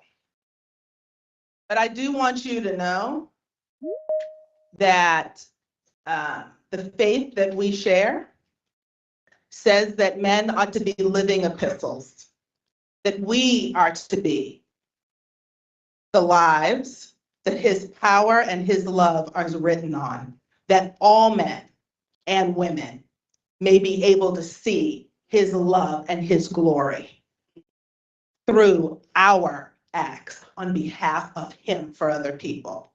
You are that living epistle. You do not need credit. You are not out front. You would rather be in the back. You don't seek applause. But I want you to know we see you. And I will end with this. My husband was supposed to be here today, but he had to do some parent pickup. But he was going to say to you what I say to him all the time. If I had 1,000 men like Roger Shaw, I could take this city tomorrow.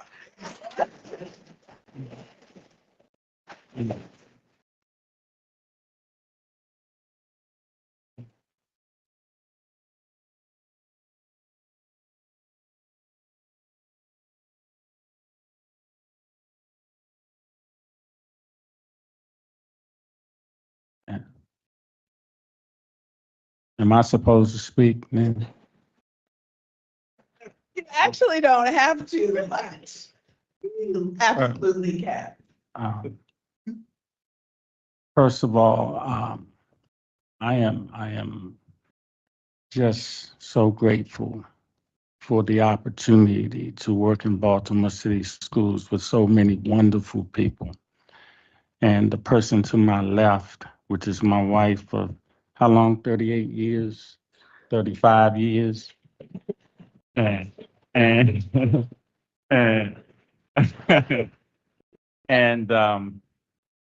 I thank her for allowing me the flexibility to do this work, coming home late.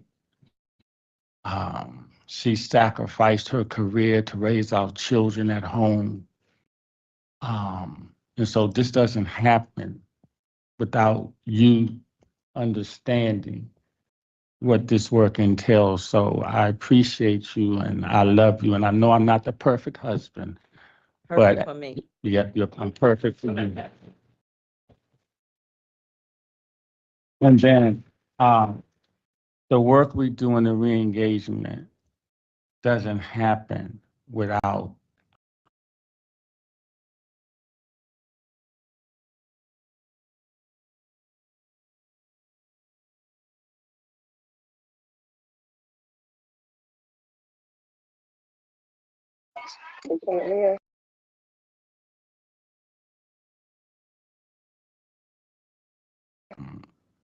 to have the re-engagement staff stand, because it doesn't happen without them.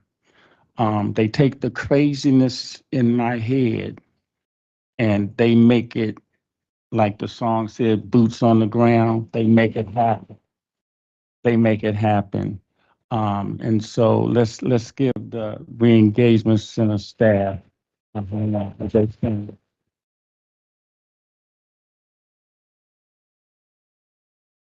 And then, guys, I just give me a moment.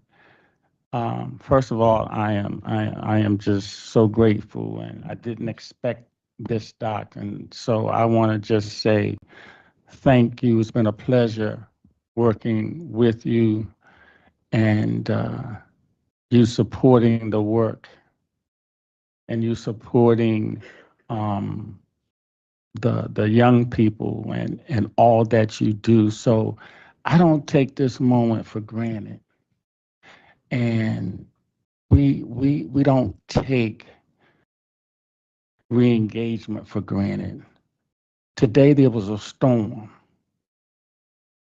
right? And that storm continued all the way I got to work. Matter of fact, I was trying to go home because I wasn't feeling well. But, you know, with support from people and doing what I had to do, the sun came out.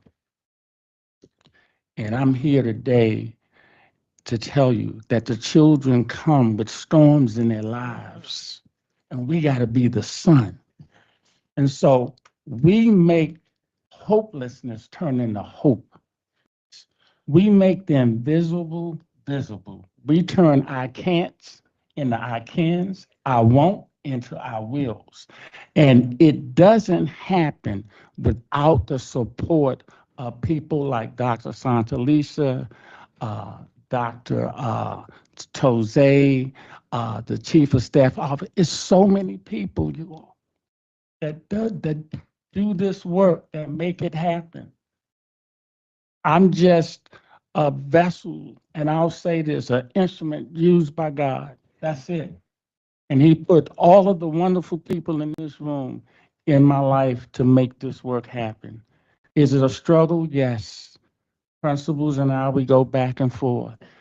But at the end of the day, we make it happen for young people. So I want to thank you, Dr. Santalisa, for all that you've done. I want to thank the school board commissioners, because you all support this work. Kenyatta Bay comes to the re-engagement center probably more than I do. But he supports this work, and I want to thank you all for supporting the work that we do, and it doesn't happen. So again, I'm grateful, I'm humble. I want to thank my children.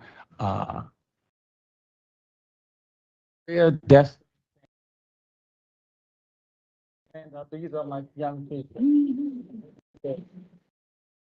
Thank you. And then I have my sister Angela and her husband Henry. Stan. These are the people that support me. And then I have I'm shocked that you all here. I'm gonna deal with this when I and Joe, Stan. These are And then there's so many people. Then I had wow. Oh, you got my family here. Stand up, Miss Jenkins, Joe Evans. All of you are stand. Thank you. And then the last thing that I'm gonna let you know before me. And then I want the district office departments to stand. Dr. Toze, all of you stand. Everybody stand, because you make it happen.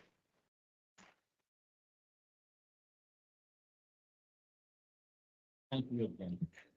Thank you. Now, before we go, we have this Lifetime Achievement Award for you. And the inscription reads, "For his vision, dedication, and tireless efforts in re-engaging youth and reigniting hope. Your commitment to empowering young minds is changing lives and shaping brighter futures. We are grateful." And this is a Lifetime Achievement Award for Roger Shaw. Thank you.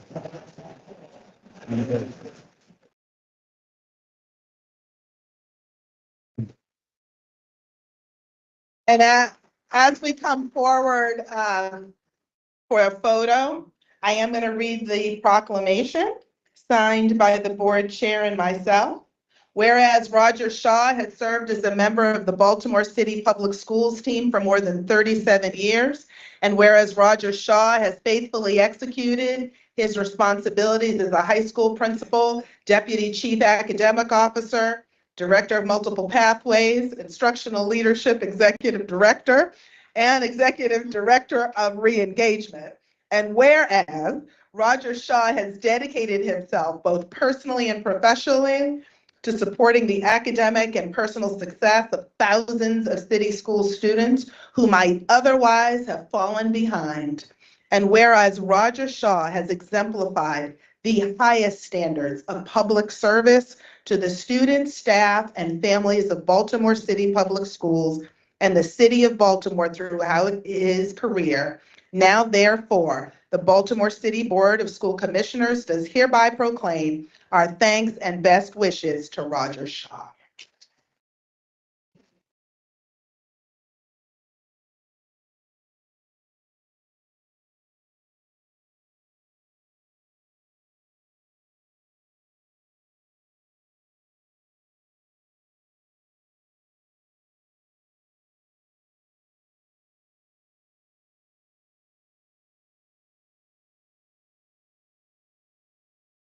Thank you.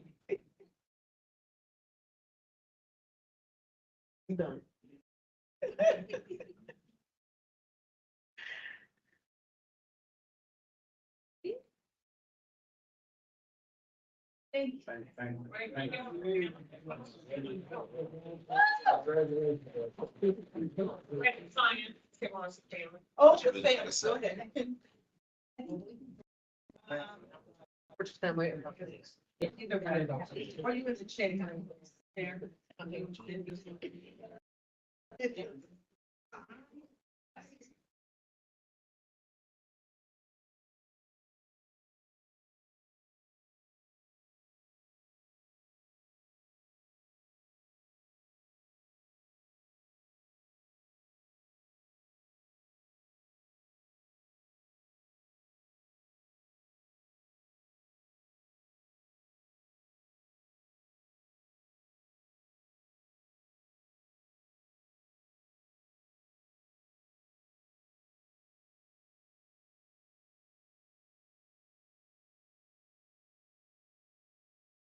Vice Chair and Dr. Santos just say, this is Elijah Hunter, one of our young men that we re-engaged. And our next theme in this whole work is, what is your next? And so Elijah will be going to BCC and has a federal job coming. Woo!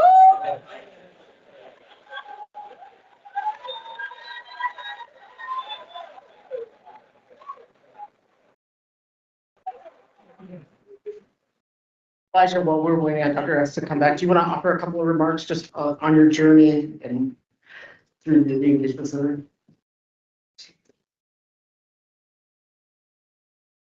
I'm not gonna hold you up too long because obviously the proof is in the pudding. But I just want to thank Mr. Shaw for everything that you did for me, the Re-Engagement Center, BCPS community,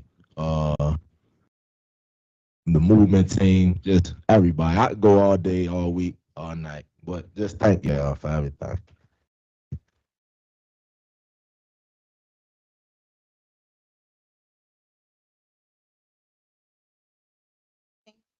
Chair, and the final business for the evening, because that is the end of my remarks, but I will invite Chief Nielsen for this evening's PEP agenda.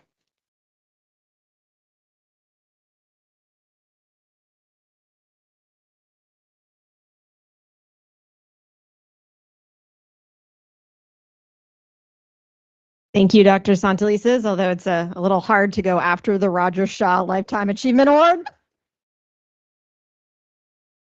Good evening, commissioners. If you are being recognized on tonight's PEP, if you can stand up when I read your name so we can acknowledge you, or if you're joining us online, if you can turn on your camera. From the Office of the Chief Academic Officer, appointments recommended that Sarah Dukeshire, currently Educational Associate 12-month ESOL, be appointed School Success Liaison Multilingual Learning effective June 28th, 2025.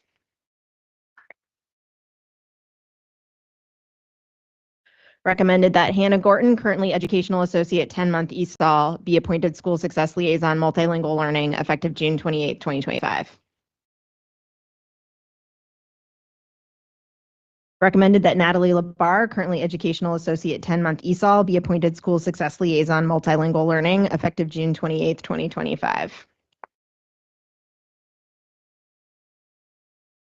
Recommended that Peter Lamuschio, currently Educational Associate 10-month ESOL, be appointed School Success Liaison Multilingual Learning effective June 28th, 2025.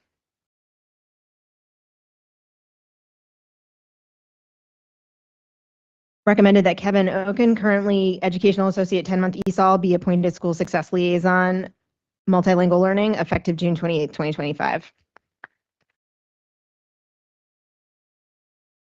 And recommended that Christine Seeloff, currently Educational Associate 10-month ESOL at Digital Harbor High School, be appointed School Success Liaison Multilingual Learning effective June 28th, 2025.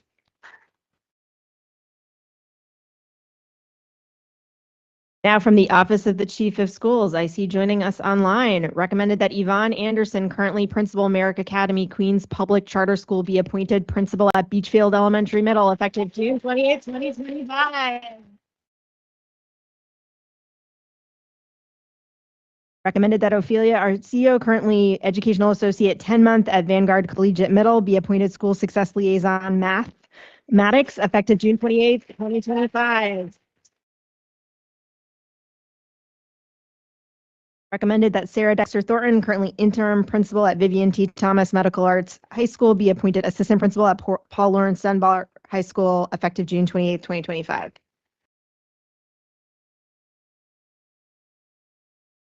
Recommended that William Dyer, currently assistant principal at Clover School District in South Carolina, be appointed principal at Stadium School effective June 28th, 2025.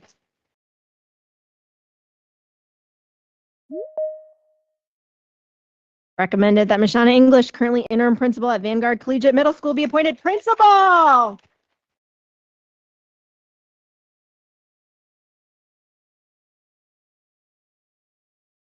Recommended that Kiwana Floyd, currently on track to graduate coordinator at Excel Academy, be appointed assistant principal at Excel Academy effective June 28th, 2025. Recommended that Marlon Quillens, currently School Success Liaison Special Education, be appointed Assistant Principal at Academy for College and Career Exploration, effective June 28th, 2025.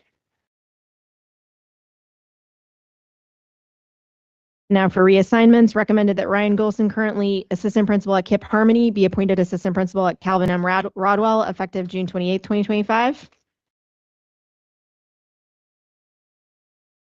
Recommended that Lee Golden, currently Assistant Principal at Baltimore Polytechnic Institute, be reassigned Assistant Principal at Tench Tillman Elementary Middle, effective June 28th, 2025. From the Office of the Chief Information Technology Officer, an appointment, Nicardo Smith, currently Director on Loan, be appointed Director Process Policy and Systems in the Office of the Chief Information Technology Officer, effective June 28th, 2025.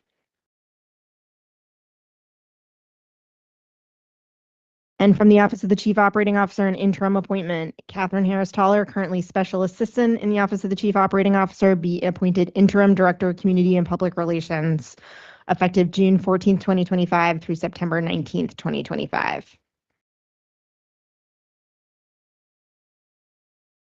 Congratulations to everyone on tonight's step agenda. Thank you, Chief Nielsen. And then finally, as we conclude another successful graduation season, I want to express my gratitude to everyone who helped make the graduation ceremonies of more than 4,057 seniors truly memorable occasions for our young people and their family.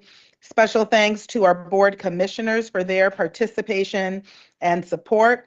And a special shout out to Mayor Brandon Scott, who took time from his incredibly busy schedule to attend nearly every centralized graduation ceremony.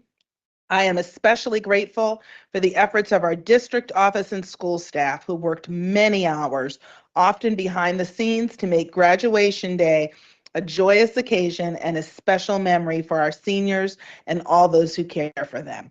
Thanks to everyone for your commitment to our young people, and congratulations to the class of 2025. Back to you, Chair Sally. And before we move too far down the agenda, I just want to kick it over to Commissioner Kenyatta Bay for just an additional note on graduation. Well, it was graduation season and it was some sort of fun. We were at quite a few places, but the most important thing that I wanted to get out there is a big thank you for the staff that actually made things run so smoothly. Mr. Jefferson, Eric Jefferson, and Zahara Valentine. How can I forget Valentine? But these two people were the nicest, most congenial, help us get through difficult and easy times. They were working very, very hard. There were close to about 4,000, over 4,000, maybe 4,500 for graduates this year. And before we get into the numbers about, oh, we had 4,000 somebody, no, let's think about each and every graduate that went across that stage this year. Had their own struggles, they had their own ups, they had their own downs. They were individuals that conquered something, but not by themselves, because they also represent families, and they are represented friends that conquered something for them to make this step, the next step in their journey. So I give a great big applause to everybody that helped make this a successful graduation season.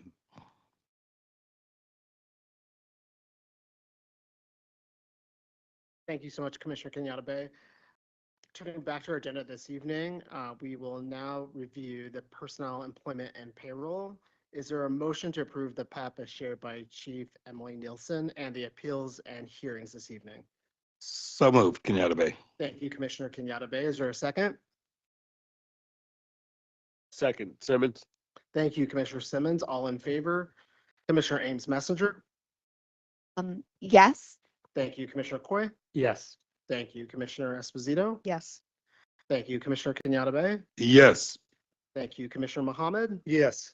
Thank you, Commissioner Redding Lollinger. Yes. Thank you, Commissioner Simmons. Yes. And I'm in favor. This motion passes.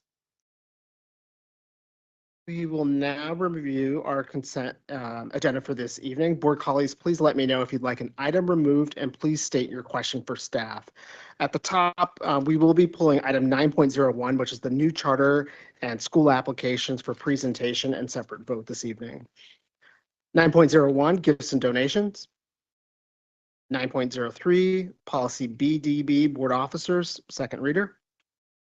Item 9.04, policy JKA, behavioral interventions and student discipline, also on second reader this evening. Item 9.05, the Public School Administrators and Supervisors Association contract extension. Item 9.06, the City Union of Baltimore Local 800 AFT, AFL-CIO, the CUB contract extension. Item 9.07, the Fraternal Order of Police Lodge Number 5 contract extension. Item 12.01, Simply Math Engagement Center, LLC. Item 12.02, North Bay Education. Item 12.03, Root Branch Media Group. Item 12.04, the University of Maryland, Baltimore County. Item 12.05, Wilson Language Training Corporation. Item 12.06, the Wilson Center for Educational Products and Services Incorporated. Excuse me. Yeah, would you like, do you have a specific question for staff or for a separate vote?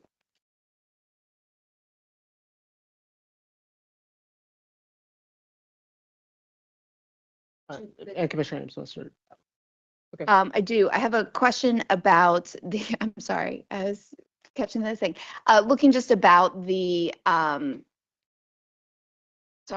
looking at the model and the access results and how those align, and then kind of just a little bit more information and context about the purpose of the 3 tests. Got it. Okay.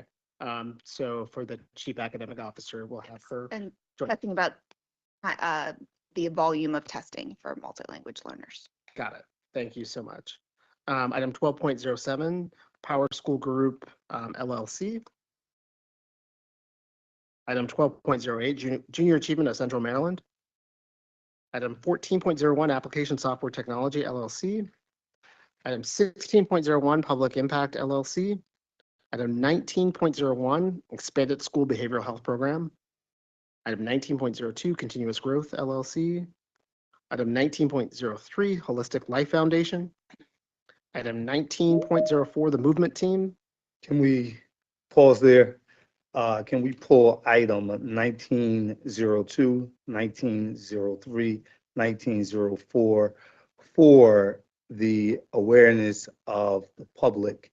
Can we speak towards the effectiveness and the impact that these programs bring to our district? Yep. For 19.02, 1903, and 19.04, I'll invite our staff up for presentation on those items. Item 19.05, Concentric Holdings. Oh, okay. So based upon that, we'll move into public comment and come back and review those items that were pulled this evening. I'll believe we'll start with our recognized groups this evening. So we'll invite the Baltimore Teachers Union, Diane DeSoto, to present. Are they video or are they live? Video this evening.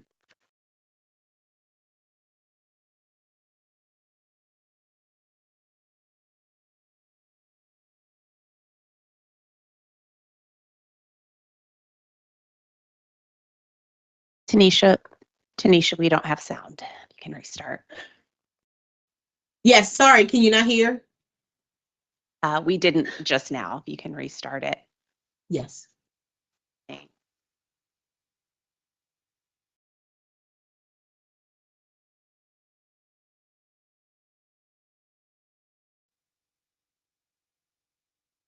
Hello, I'm Diana, and I'm a speech language pathologist and serve on the BTU Exec Board. I'm speaking to express my concerns about issues affecting our international educators and our related service providers. As we prepare to welcome a new group of international educators through the J1H1B visa programs, I'd like to ask the district's plan regarding several critical areas to ensure a smooth transition.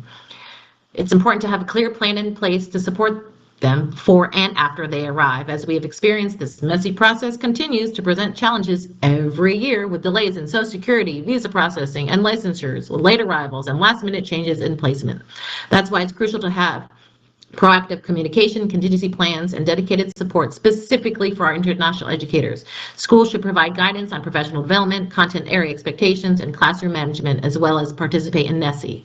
As a reminder, the BTU continues to demand that the BCPSS adopt the Code of Ethical International Recruitment and Employment of Teachers.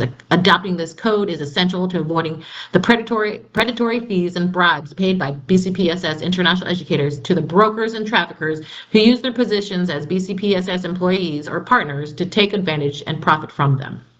Before they arrive, it's important to have regular touch points like Zoom meetings and dedicated virtual or in-person orientation week in July where they can get their laptops and other essentials. Logistics like airport pickup, housing, furniture, utilities, groceries, transportation should also be discussed. If any teachers are not processed in time by human capital, there should be a backup plan, like a special meeting just for them. A well-structured and adaptable onboarding process helps international educators feel welcome, supported, and better prepared to succeed. We're asking that school leaders working with our international educators implement several best practices to support a smooth transition and successful integration. These include assigning a designated point of contact, not an admin or new teacher mentor, to help international educators navigate day-to-day challenges. It's essential for international staff and their contacts to meet before the school year begins to establish wrapper and provide clarity. 2, provide a clear list of key BCPSS personnel, including NESE contacts, benefit and administrators, payroll, and more communication and guidance is crucial. Transparency around salary. How was their offer calculated based on education and experience is also important. Schools should also assist with initial logistics, such as obtaining Social Security numbers and completing required paperwork. Additionally, explaining workplace cultural norms and avoiding overwhelming situations like splitting the teacher between 2 schools or placing international teacher with too many paraprofessionals in the classroom can ease the adjustment. Regular one-on-one weekly check-ins and ongoing support and clear communication about performance expectations, including what it means not to be on a performance improvement plan, helps build trust and clarity. Prioritizing placement of international educators in schools that are doing well collectively with international teachers and avoiding charter schools where they did not have access to district supports, or encouraging their networks to assist with trainings. Most of our international educators are placed with special education classrooms ranging from self-contained to early learning programs. The turnover of leadership in our Office of Special Education creates gaps in standard procedures and training for all educators, but especially for our international educators. They often arrive with limited familiarity with the U.S. special education system, including IEP processes and documentation expectations. When the District of Office of Special Education itself is disjointed or lacking clear structures, the challenges multiply, and without support, international teachers feel overwhelmed, isolated, and set up to fail. Our students need structure and clear expectations to succeed. International teachers do too, especially when they're thrown into a messy and unclear environment. Being new to this country, learning a new system, and trying to meet high expectations without proper guidance is tough. That is why it is important to give our international educators the same kind of clarity and support. If we want them to do well, we need to set them up the right way. In addition, our speech-language pathologists, who are vital members of the special education team, we are facing a serious shortage across the state. The district is scrambling to fill SLP roles, and students are going without the support they are legally entitled to. The shortage is causing delays in time-sensitive services, assessments, coaching, paperwork, and an overall delay in the entire flow of the IEP process. It is critical that the district takes steps to attract and retain qualified SLPs. We need to create incentives like manageable caseloads, competitive pay, opportunities for career advancement, hire SLPAs or offer part-time positions, and partner with local universities to bring back the bachelor's to master's program. We also need to build supportive environments where SLPs feel like they're valued members of the team, not overworked service providers, just like what is happening in the county next door. If we don't invest in this now, the gap will continue growing, and our students who rely on these services will be the ones who pay the price. Thank you. Thank you so much. We'll welcome Sheila Billups from the Special Education Citizens Advisory Committee. Welcome, Ms. Billups.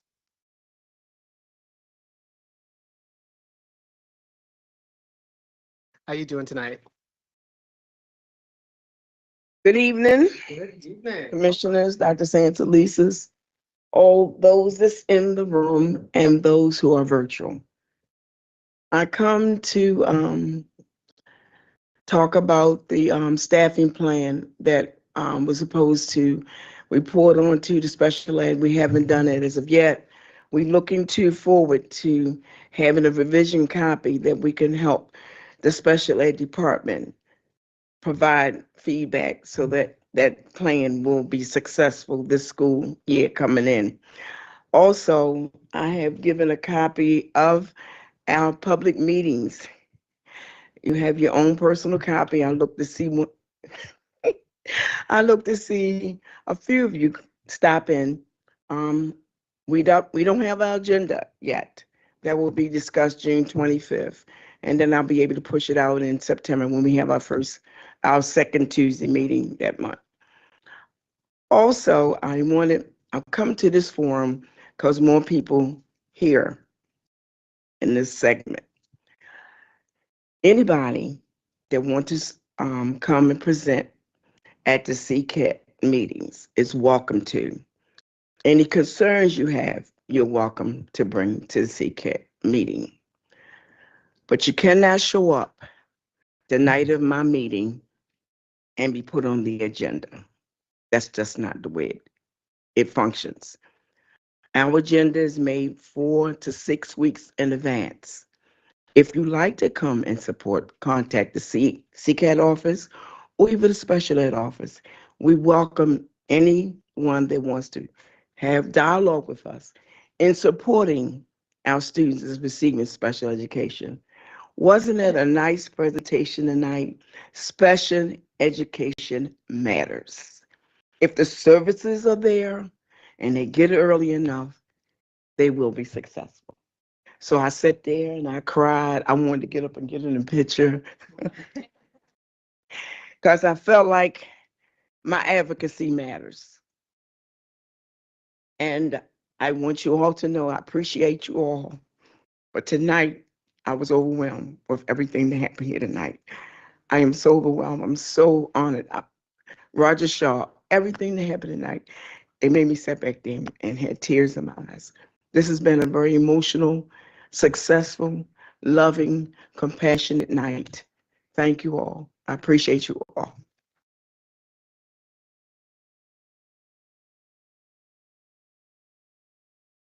Just at any of our groups, we just want to honor just the work that you do, the honor of the work that you've done this past school year as we close out school year 24-25, and we look forward to working with you again school year at 26. So thank you. Thank you for all your advocacy. It's my last year. And you'll pass in the torch. You know, Yes, carrying the hat. Thank you so much, Ms. Billis. We'll make sure that each and every board member has a copy of the notice of committee. Everyone is welcome. That is our last public recognized group. I'll turn it to Dr. Jenkins for public comment. We actually have no public comment this evening. I know. Public comments. All right.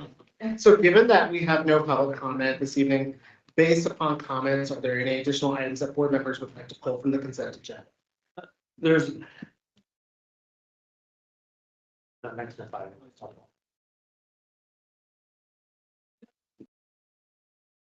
No, I'd like to pull 1901 for a vote. Separate vote, please. We can do.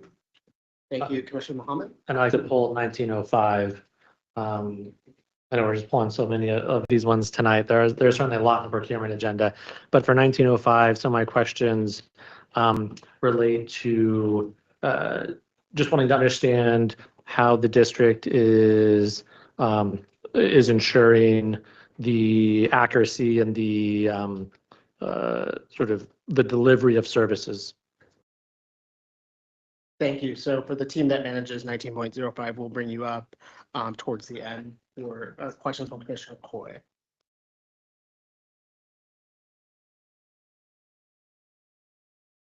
Before we vote on the remainder consent agenda, I'm going to return to the top this evening. We are going to hold 19. I'm so sorry. We're going to hold 9.02 for a moment. Let's start with 12.06. We'll invite the Chief Academic Officer and Chief Joan Dabrowski up for questions from Commissioner Ames Messenger. We have an additional sub-in. Our sub-in just represents the entire team from academics. Welcome. Good evening. Good evening. How are you doing tonight? I am wonderful. How are you all? I'm great. Great. Jalima Alisea, Executive Director, Teaching and Learning. Hi. Thank you.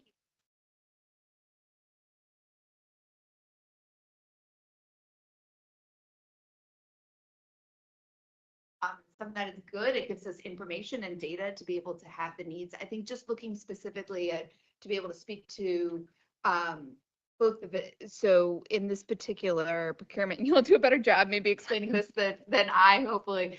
But looking at kind of the formative versus the summative assessment, and that at some point you're having them taking their states or summative assessment and then taking another formative assessment after that at a test season where the kids are also coming out of a ton of statewide testing.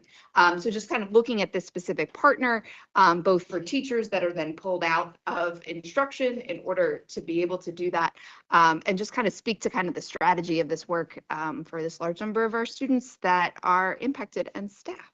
Yeah, absolutely. So our multilingual learners take 3 different types of assessments. They take the WIDA screener, which is mandated by the state, and that's at the beginning of the year, and they only take that one time. And then in January, they take the Access, which is also the state assessment. That's like the MCAP. And so they're required to take that in January. It's mandated by MSDE, and we actually don't get the results of that until May. Additionally, so that we can understand the language acquisition and the progress for our multilingual learners from the beginning of the year to the end of the year, they also take the WIDA model assessment. And that is really important for us because, again, we don't get those results from Access until the end of the year. And when we get that at the end of the year, it's data from January. And so it's not as actionable as we would like, and it also doesn't give us a real true comparison from the beginning of the year to the end of the year on that language acquisition. And so we use the WIDA model assessment. There are several components of the assessment, but they're very quick, 15 to 20 minutes. And depending on the student skill set, not all of those components need to be given. But we use that in order to determine progress and growth, adjust instruction, as well as schools use that at the end of the year for scheduling and resource allocations for the upcoming school year. Perfect. You're welcome. Thank you so much. I'd like to move forward to item number 19.01 for vote. This is the expanded school behavioral health program. I'll go through the roll call for vote on that particular item this evening. Is there a motion to approve 19.01?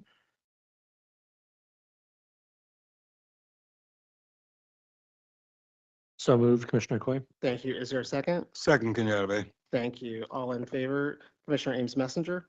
Yes. Thank you. Commissioner Chicas Guzman? Yes. Thank you. Commissioner Coy? Yes. Commissioner Esposito? Yes. Commissioner Kenyatta Bay? Yes. Commissioner Mohammed? I recuse myself from this vote. Thank you. Noted. Commissioner Redding Lollinger? Yes. Thank you. Commissioner Simmons? Yes. Thank you. And I'm in favor. This motion passes. Now I'd like to move to items 19.02, 19.03, and 19.04. I'd like to invite the wholeness team up for presentation this evening. And I will let Commissioner Mohammed drive questions that are important. Welcome. Welcome. How are you doing tonight? First time up here with the new system. Good evening, everyone. Good evening. Okay, I got that part right. So for the sake of our public, I asked for you to come up because there are organizations and there is work being done for the sake of our young people, the sake of our district that remains effective. And when I see those items, I like for our community to be aware.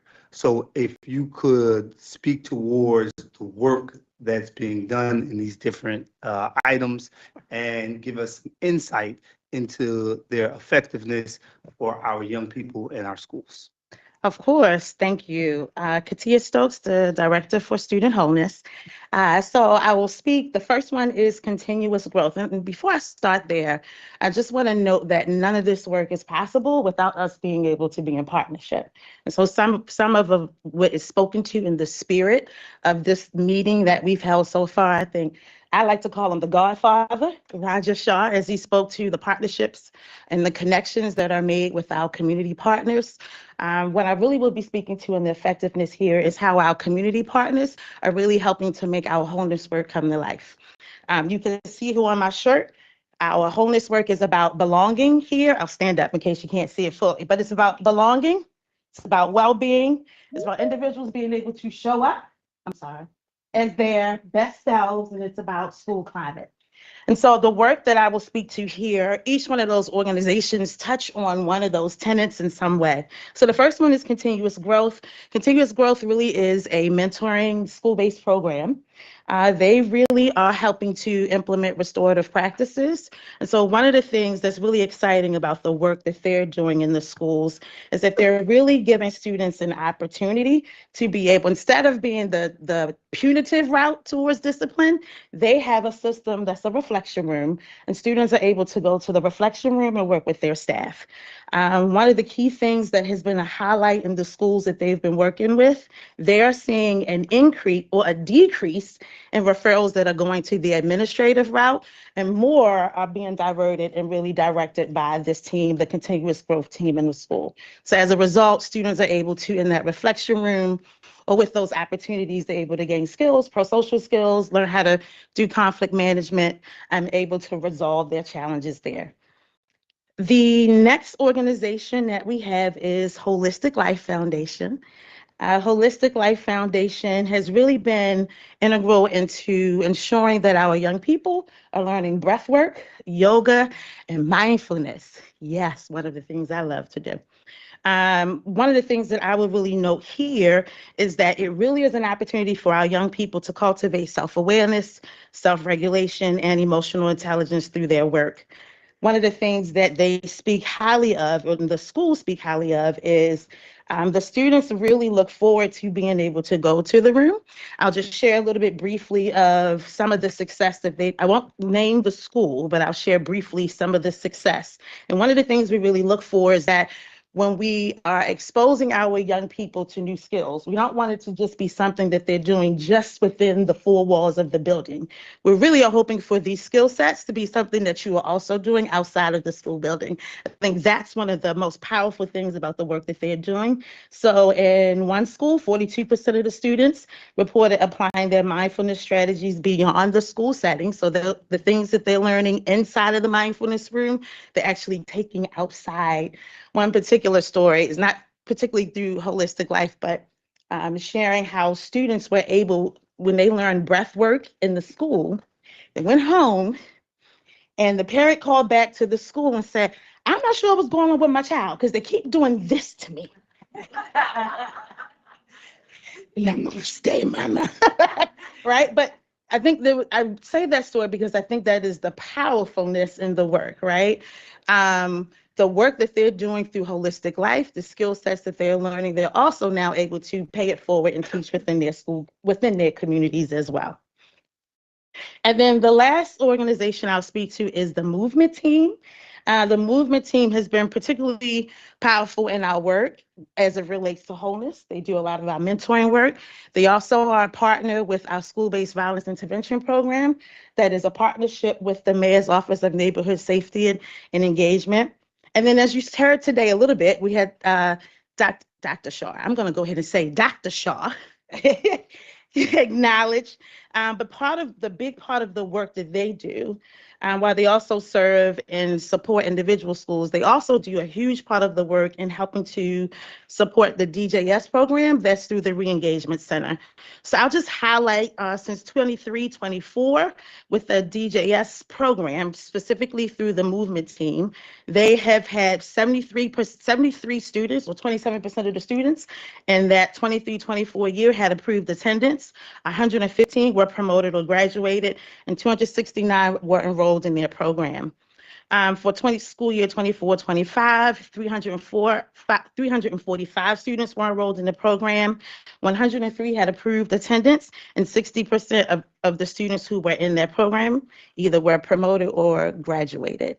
So those are just some of the highlights of the work that we're seeing through those partnerships. Thank you, I appreciate it. I think that this is important for us as the board is currently creating opportunities for the community to give its thoughts around the work around wholeness and what's working.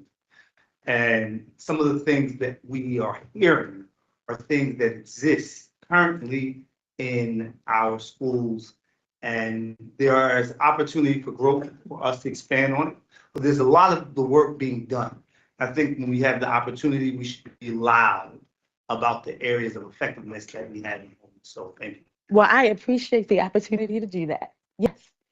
Yes, in full disclosure, at one point I was a homeless coach and for one of these organizations actually, but the thing is I noticed, and this is like immediate notice of students that not only had hope build up in them, I saw students that may have wound up in conflicting sort of situations, learn how to self-mediate themselves, how to handle themselves in a better way.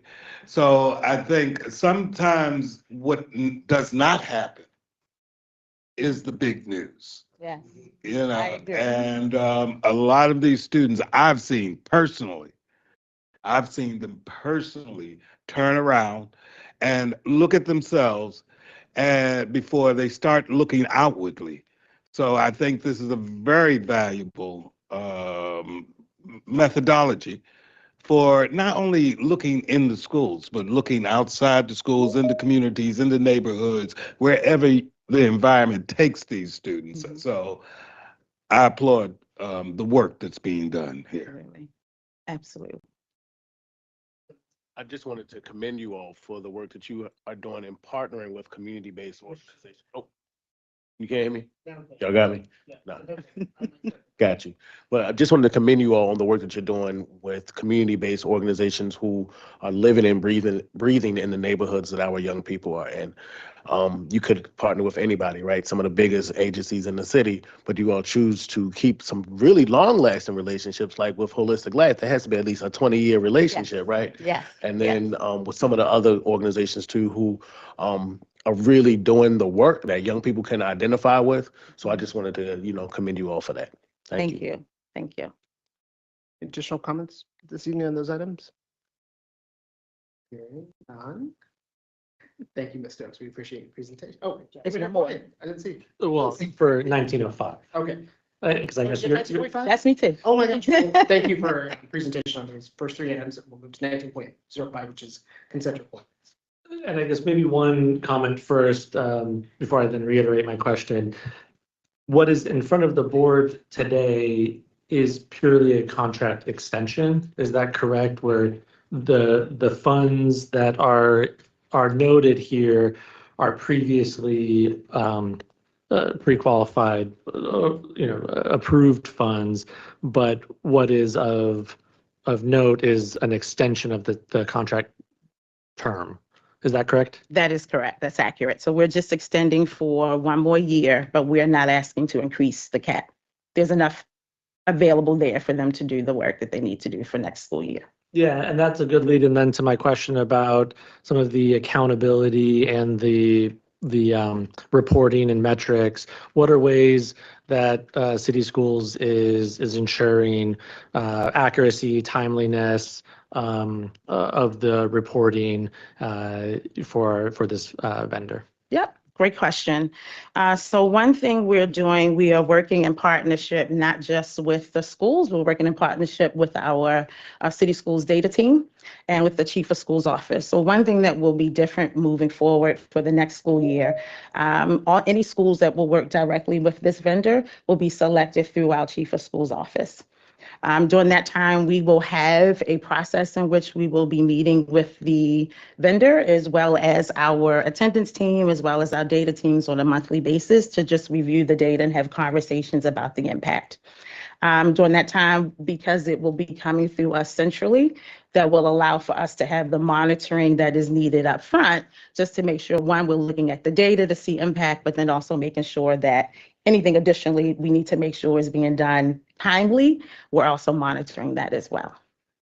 And one follow-up, what would happen if you weren't satisfied with what you were seeing in terms of the timeliness or accuracy of reporting? So we would follow up with the organization to have courageous conversations around what our expectations are. And then we move forward with putting corrective measures in place as well if they're not following that.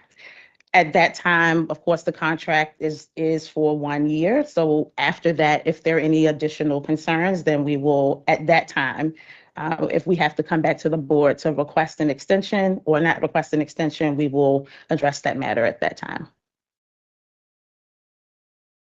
Sort of clarify, so typically when we have contracts that have, where there may be concerns around performance, I believe that there are measures in there that have probably the most extreme sets of consequences if the performance is not rectified. That is Please correct. speak up. And that would be a part of, I'm not sure if someone else started speaking, but that would also be a part of their contract and their corrective action plan. Any additional comments or questions or concerns on 19.05? All right, thank you, Ms. Stokes. I Thank appreciate it. you. Thank you. I believe that is the majority of the items that we have. So based upon that, is there a motion to approve the remaining consent agenda minus item number 9.02, which will be a separate presentation following? So moved. Thank you. So was that Commissioner? Kenyatta Bay. Thank you, Commissioner Kenyatta Bay. Is there a second? Second, Esposito. Thank you, Commissioner Esposito. All in favor? Commissioner Ames Messenger. Yes. Thank you, Commissioner Chicas Guzman. Yes. Thank you, Commissioner Coy. Yes. Thank you, Commissioner Esposito. Yes. Thank you, Commissioner Kenyatta Bay. Yes. Thank you, Commissioner Mohammed. Yes. Thank you, Commissioner Redding Lollinger.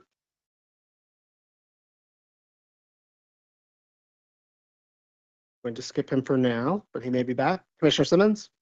Yes. Thank you, and I'm in favor. Just one more check on Commissioner Redding Lollinger. This motion passes. The remaining of those consent agenda items do pass. I would like to now invite the team from the Office of New Initiatives up for item 9.02 on our new charter applications and other school applications this evening. This will be for both a presentation and a series of separate votes for the public's general awareness. Yeah, just one thing that is unrelated, but I'm gonna forget if I don't do it now. Sorry. Commissioner Mohammed, there's art behind you from Augusta Fells. I'm gonna forget if I didn't say that. That's why I kept trying to look at you. I sent you a quick email, but it's right behind you. Okay, sorry. I'm Angela Alvarez, the Senior Executive Director of the Office of New Initiatives. Good evening. I am Kendra Banks, Manager of Office of New Initiatives. And we want to think there's a lot of work that goes into the process of evaluating these applications. We have an advisory board made of volunteers who are participating, reading lengthy applications as an internal, external stakeholder group. So I just want to thank them. I also want to thank our applicants, regardless of the outcome. Wanting to serve the children of the city is admirable, and it takes a year and a lot of work, at least a year, to put together an application. So I just want to thank all of the people who have applied. I'm going to go ahead and get into the presentation without much ado. This presentation and this item relates most to board priorities 5, 6, and 7. So it's an opportunity for us to increase access to resources, to ensure and increase the number of school programs that are providing a high quality educational experience, and that undergirds the decision making here. And throughout the way that we manage the process, we're trying to ensure that we are operating in an equitable manner and involving the community and different voices to get to the point and provide advice to the board. And it came through applications with letters from members of the community, the testimony at the work session, so in a variety of ways, different members provided voice for tonight.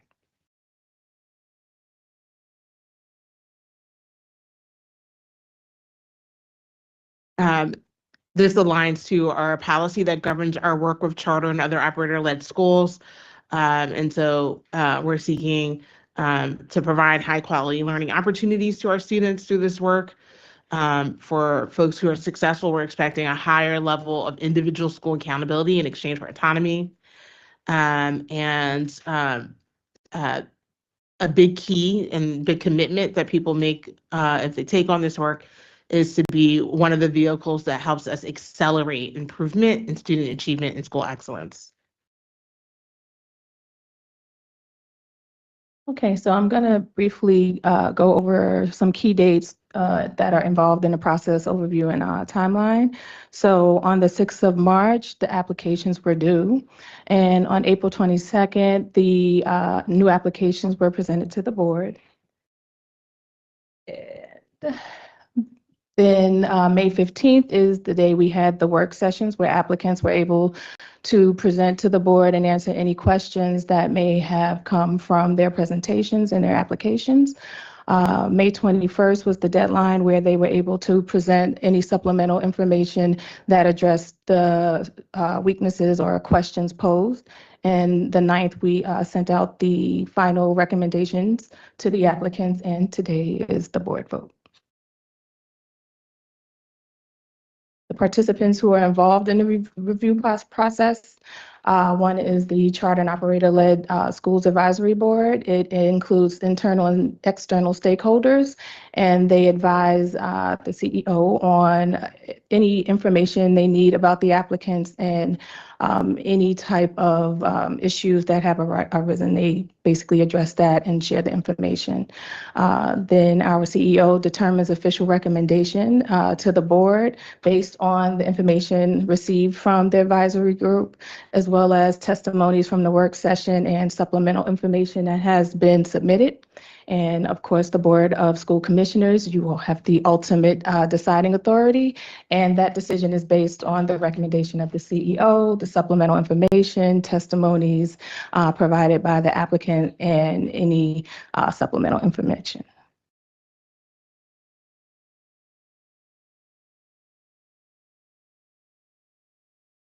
So up first, we have Charm City Garden Montessori School.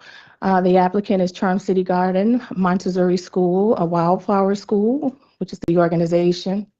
The type of school that they're proposing is a new charter school, opening enrollment 75, proposed grades 9 through 12, and their focus is environmental Montessori education. We're located on the west side of Baltimore, and the CEO's recommendation was do not approve.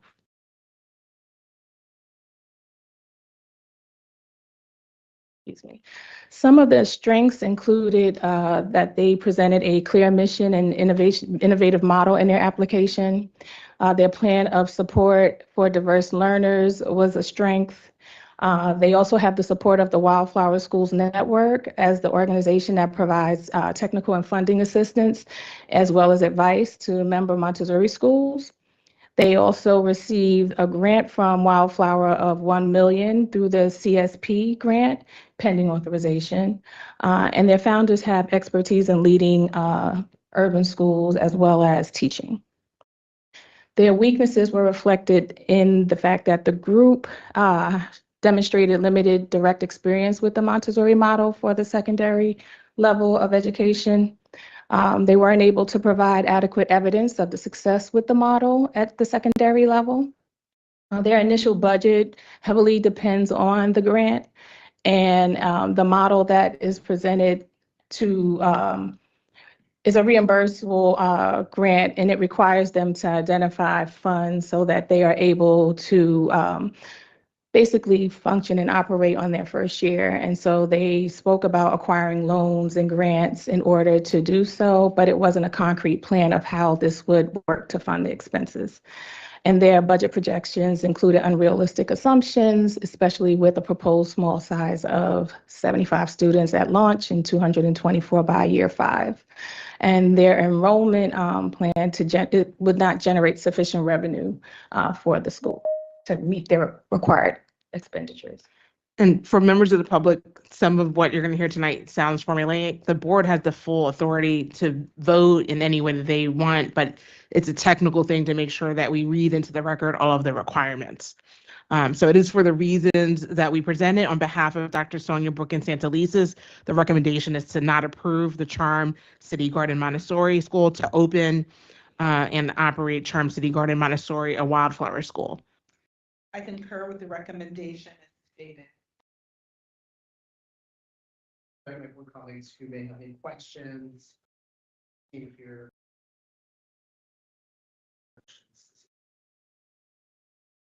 Mr. Mohammed?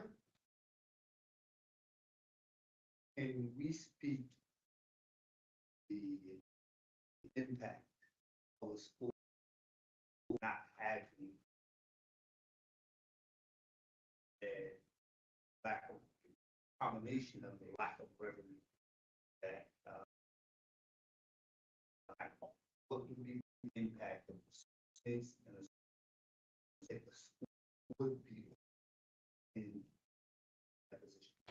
Yeah, they likely would not be able to fund the number of secondary courses. So like part of what we saw as a weakness was the budget had some unrealistic assumptions in terms of costs in it. And education, it kind of works, where elementary is less expensive than middle than high. So as you go up towards secondary, it's even more expensive. As a district, we have been looking at closely schools that are under 300 students, and we've been closing schools because those schools don't have enough funding to support all of the programmatic elements that students need. So we would be approving a school at the beginning that we know does not, based on that plan, have the structure to fully do all the things that would be required to actually run a successful high school.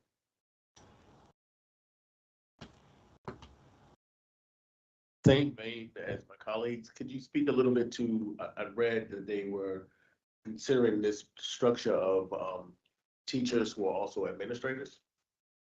Yeah, so part of their plan, particularly in the opening years to help them with the cost saving, was to have the school leader also teach courses. I think that is very difficult. So one of the challenges we see in small schools is that school leaders do end up having to wear multiple hats. And when you're the job of a school leader is one of the most difficult jobs that we have in our district. I don't think we talk about that enough. There is just a lot that a school leader in and of itself in a fully staffed school has to do. You're the instructional leader of the school. You're the main point of contact for parents. You have to have relationship with the community and elected officials. You have to be overseeing the finances. You have to have strategy. You have to have vision. And so it's a very time-consuming job. And so the notion of planning to wear more hats than you need to, where in some ways that, you can see it's admirable to want to stay connected in that way to students, but may not be realistic given the needs, especially if you're launching a brand new school that's going to have a lot of needs in the initial term.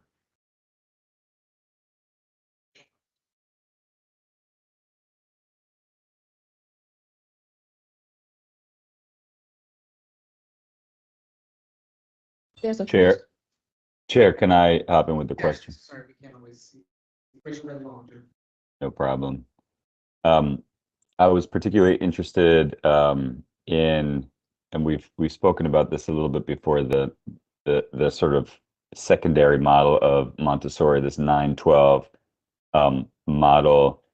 Can you speak to a little bit the plan for student recruitment, and can you confirm that the students that they're planning to recruit to the school are not students who necessarily would have had previous experience in the Montessori model? Is that correct? Yeah, that's correct. They did mention, they're aware of our Baltimore Montessori that has, students in pre-K through 8. And so hoping that they would attract some of those students, but, it's a citywide lottery. So they would be open to the district. And so one of the things we asked them a lot about was how they would prepare students, especially secondary students who are unfamiliar with the Montessori model, which is very self-directed. How would they prepare students for that? And that was an area where it wasn't like sufficiently addressed by the applicant.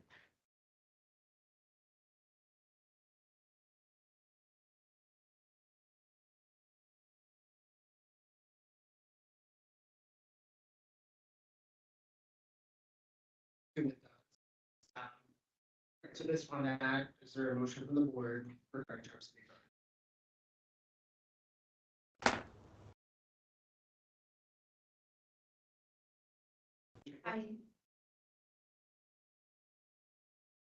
I move that based upon the consideration of the recommendations and rationale of the CEO, the testimony given at the board work session, and the application of supplemental materials provided by applicants, that the board accept the CEO's recommendation as stated.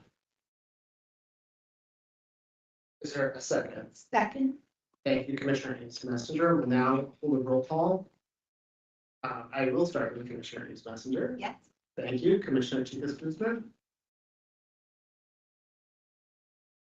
Yeah, you can speak for just a moment. Commissioner Coy? Yes. Thank you, Commissioner Esposito. Yes. Thank you, Commissioner Kenyatta Bay. Yes. Thank you, Commissioner Mohammed. Yes. Thank you, Commissioner Redding Wallinger. Yes. Thank you. Say yes. He said yes. Okay, thank you so much, Commissioner Redding Wallinger. It's yes, Commissioner Simmons. Yes. Thank you. And I will circle back to just our student commissioner on your vote. Yes. All right, thank you. And I'm in favor. This motion passes. Turn it over to Commissioner, I'm so sorry, Ms. Alvarez for Catalyst Academy. I'm gonna turn it over to Ms. Banks. Okay, so we're on to our second vote, and this academy is called Catalyst Academy, proposed by the Juvenile Aftercare Incorporated organization. They are proposing a new contract school with the opening enrollment of 150 students serving grades 9 through 12. Their focus is an alternative education and vocational training program in the area of West Baltimore, and the CEO's recommendation is to not approve. The strengths that were demonstrated in their application were their mission to serve. They were very committed in their advocacy for the group of students, so they wanted to provide structured and wraparound support to help them transition. Extensive experience working with the legal system, youth involved in the legal system, and so they have a deep understanding of their challenges. And then the reference to restorative type processes and supporting them in transitioning back into a school setting. They also took initial steps to build community connections with organizations and various stakeholders. And then the weaknesses. So the application demonstrated that the founding team does not really demonstrate that they have experience in the different areas that are needed to operate a school. Their plan didn't demonstrate that it meets the needs of the student as well as the district. And their accountability plan did not display goals that demonstrate that they understand how goal setting drives the school work. And their behavioral system, when they spoke about it, came from a space of correction and consequence and not being proactive or preventative. So there was concern around that. Additional weaknesses were that they didn't demonstrate an understanding for planning and managing operational responsibilities. Their financial model did not sufficiently support true expenses of operating a school. And it also did not provide sufficient evidence of direct community, student, and family involvement in the support of their mission, vision, or school model. Just to add some contextual information, their application or the initial application talked about eventually getting approval to add a boarding component to their program, which will probably require state approval. It is for the reasons that we presented on behalf of Dr. Sonia Brooke and Santelises that the recommendation is not to approve the contract for Juvenile Aftercare Inc. to open and operate Catalyst Academy.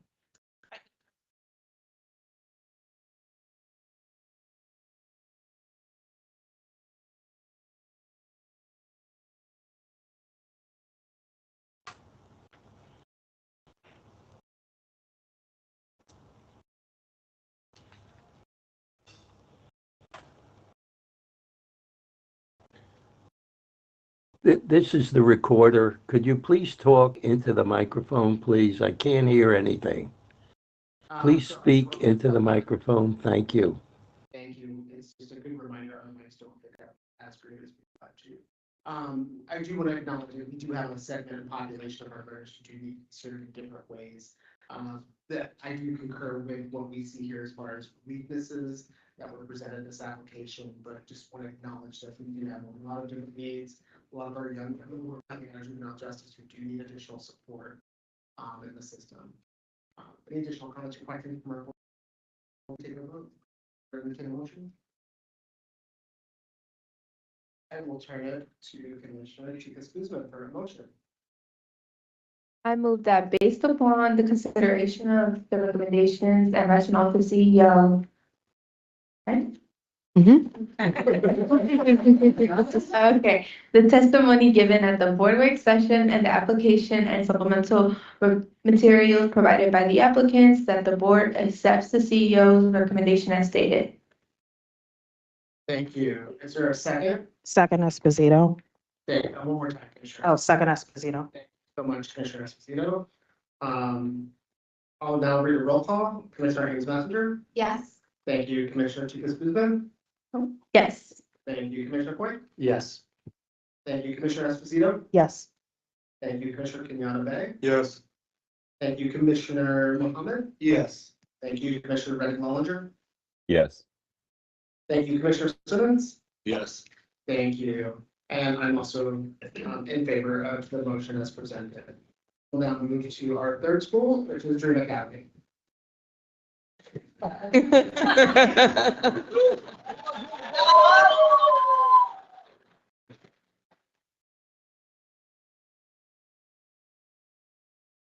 as Ms. Albert is setting up for that, we will have several items that will make it on as for this evening.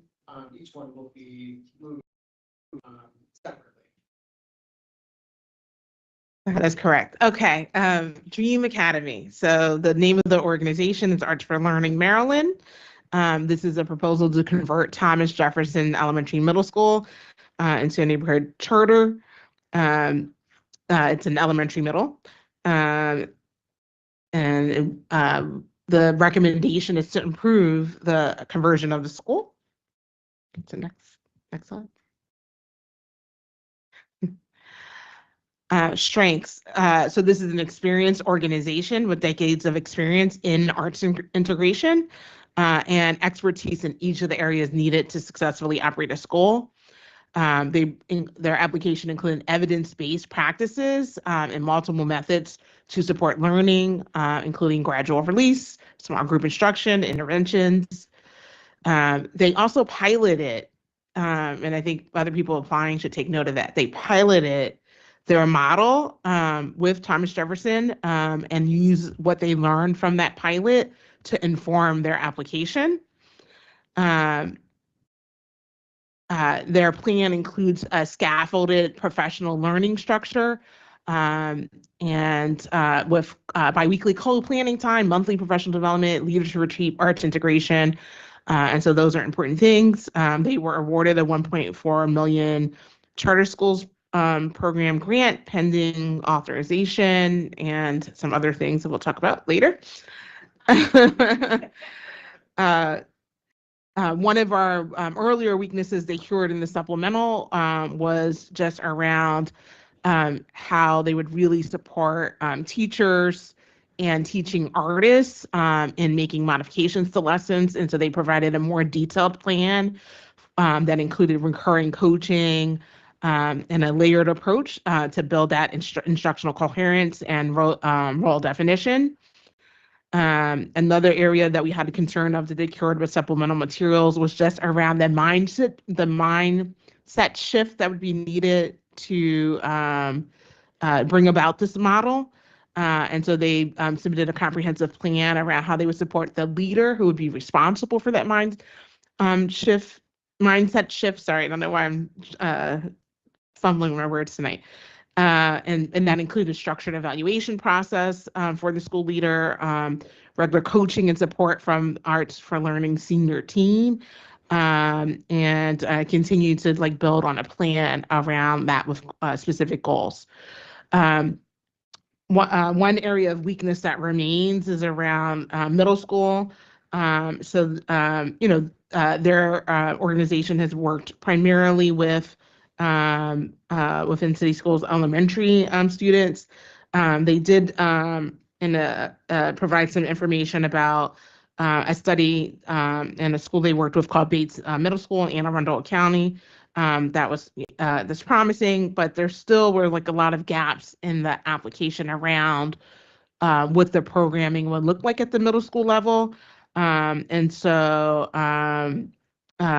If approved, they would need to continue to develop the planning specifically for that grade level to kind of address the unique needs. They kind of talked about general things they would have in place, for that, but there were concerns, particularly with this school, around suspensions and chronic absenteeism, and inconsistent SST, that are things that really would need to be thought about in terms of this application.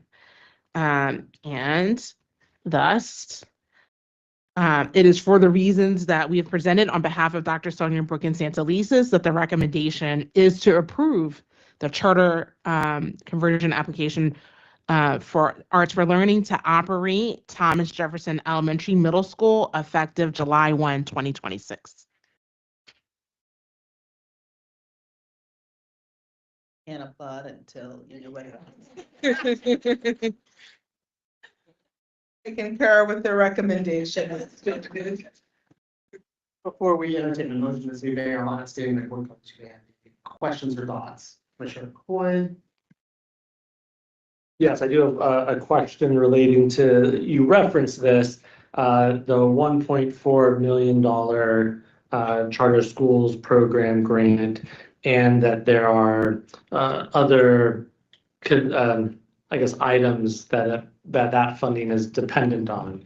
My question is, to what extent is the viability of the conversion dependent on receiving the 1.4 million and the other items that are subsequent for our discussion? Yeah, not sure if that's a question for me or is allowed for the applicant. I know the applicant shared that money was really important to the application, very necessary for the application.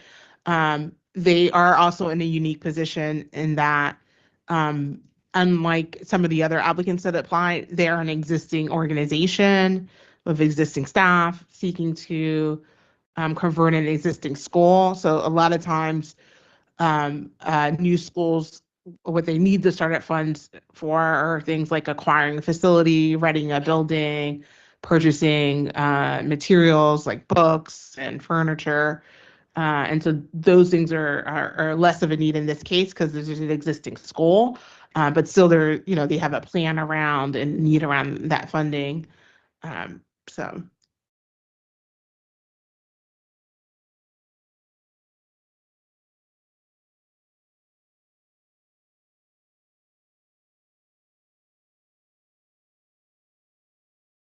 It's again, it's for the charter.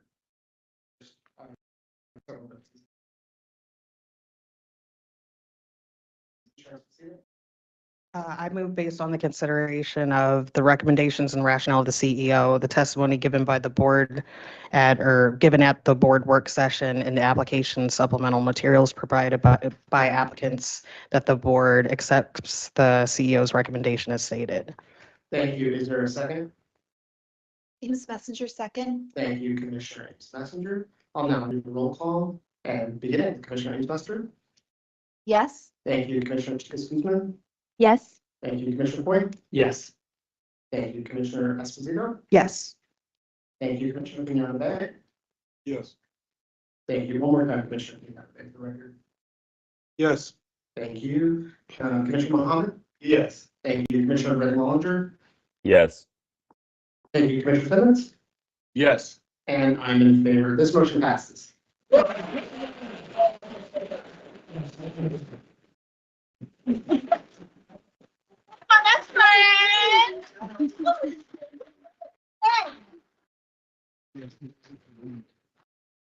Our second item of business related to Dream Academy is a waiver request to change the school name.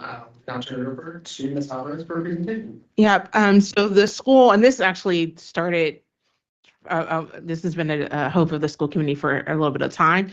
And so they shared their school community support renaming the school Dream Academy to represent a place where young minds are nurtured, ambitions are encouraged, and success is attainable. They conducted a multi-pronged community outreach and campaign around considerations for renaming, and you can see some of the other names that they considered.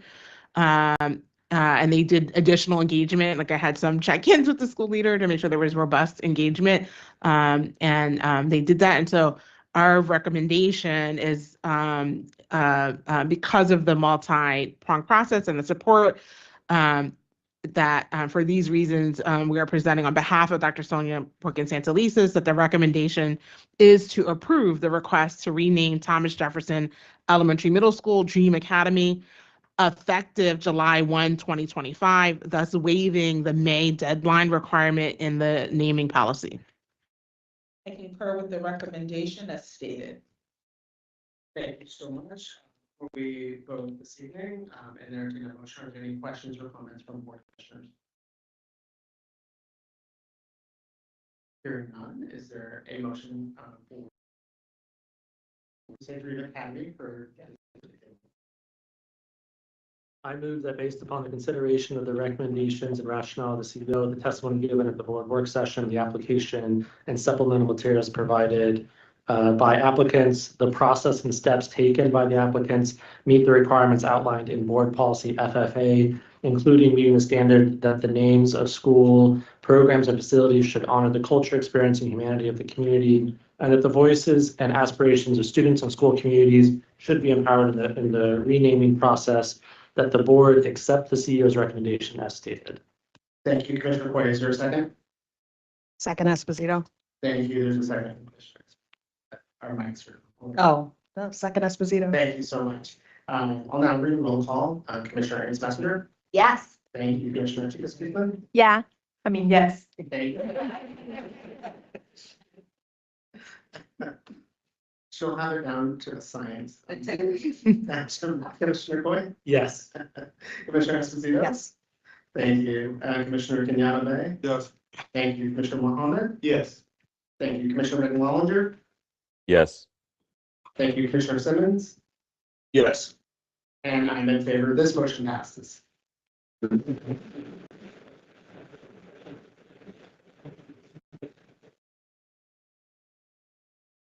Next item pertaining to Dream Academy is a waiver request on the name change for the library. Turn to Ms. Alvarez. Yep. At the same time that they were doing considerations around renaming the whole school, they also conducted the process to rename the library for Portia Levon Stokes Williams, who is a beloved educator who unexpectedly passed away in 2021 after giving birth to her son. She served the school community for many years, and her death was devastating to the school community. She taught elementary, middle school students and was passionate about serving her school and community, and she advocated for the children in the community. And thus, for all of those reasons, we have presented on behalf of Dr. Sonia Brookins-Santelises that the recommendation is to approve the request to name the school's library for Portia Levon Stokes Williams effective July 1, 2025, waiving the May deadline requirement. I concur with the recommendation as stated. Thank you so much. Are there any questions or comments? Is there a motion for renaming the library? Oh, I move based upon the consideration of the recommendations and rationale of the CEO, the testimony given at the board work session, and the applications and supplemental materials provided by the applicants, requirements outlined in board policy FFA, specifically that request to name a unique portion of the school facility after an individual should reflect the individual's established record of service, contributions to the people of Baltimore, and the power of their legacy to empower school students, that the board accept the CEO's recommendations as stated.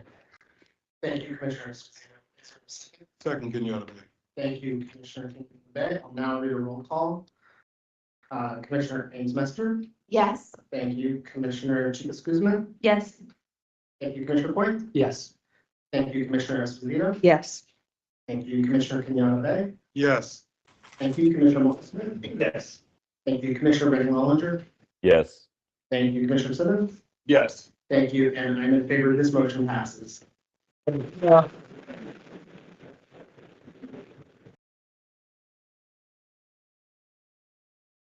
Last item of business related to Student Academy is a waiver request on removal of the zone and geographic attendance area request. Ms. Alvarez. Yeah, and so this is connected for members of the public to a requirement that was imposed by the grantor on the applicant sort of days before the applications were due to us and to that organization.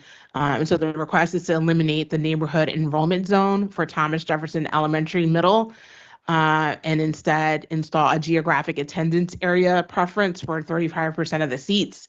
Under this scenario, the school would admit students based on a lottery that will give preference to 35% of students living in the geographic attendance area. When schools submit that request, one of the first tasks we need to do is to make sure that the median income of the community is below the median income for the city of Baltimore, which is $59,623, and the median income for the Thomas Jefferson Zone meets that requirement. Again, the rationale for this request is that the Maryland Alliance of Public Charter Schools, who's the custodian in the federal charter school program grant, requires this structure in order for them to receive the funds.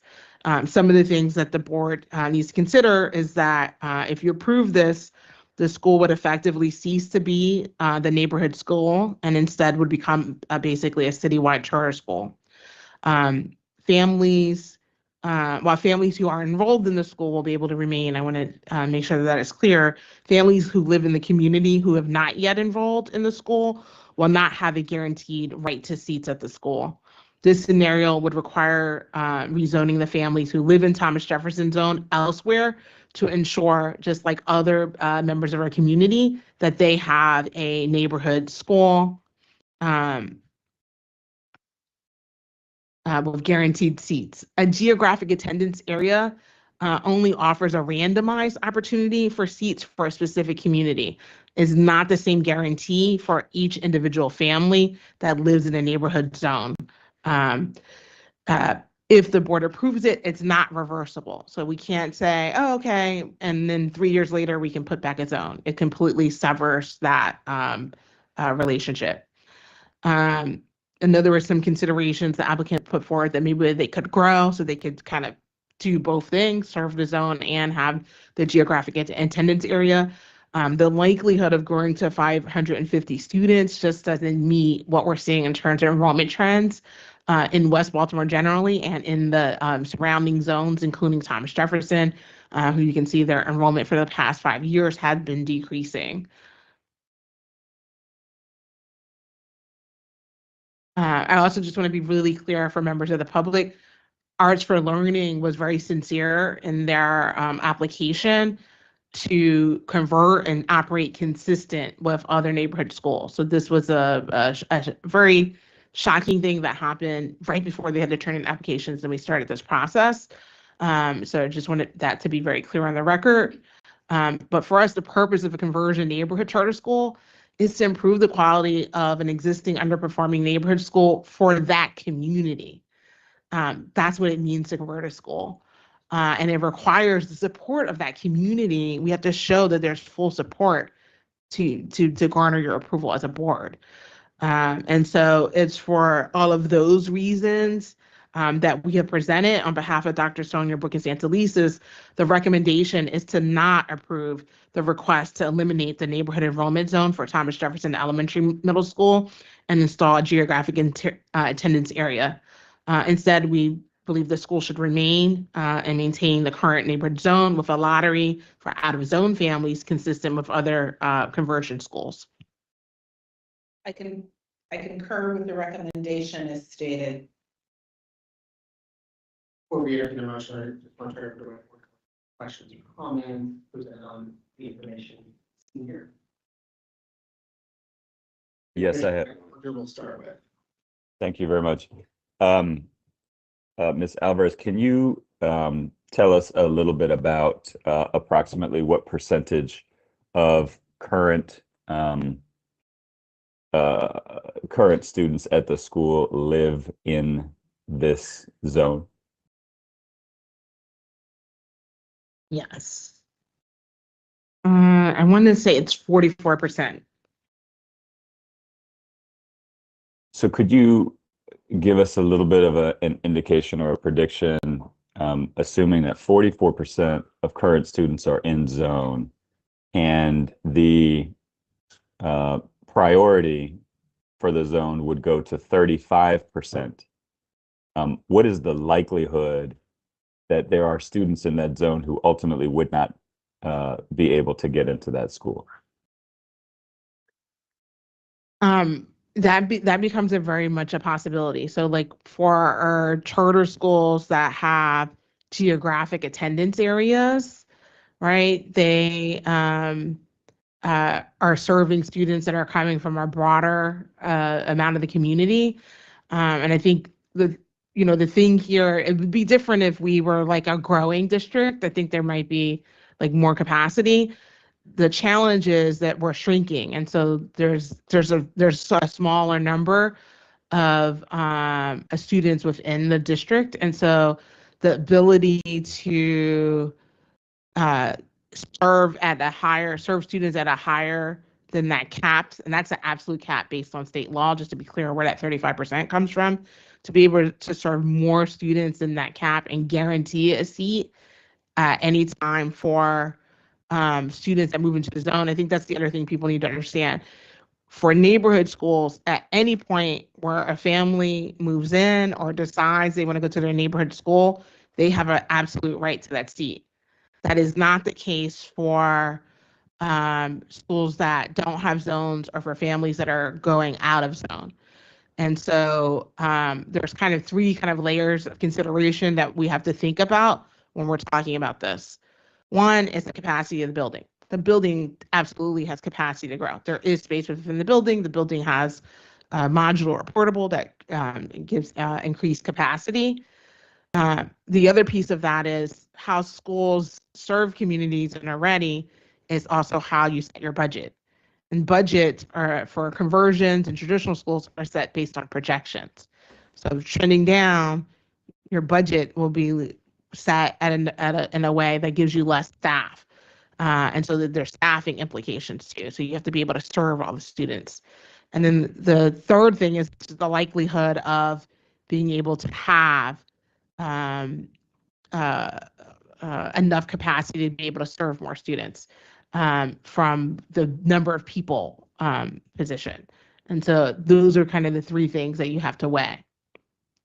I appreciate that response. And to my board colleagues, I guess I'd like to voice two concerns that I have. On the one hand, I'm concerned that we could take a unilateral action tonight that would take $1.4 million off the table for a school that we've all just approved, that would likely set it back in the plans that it's presented to us about how it might serve these students.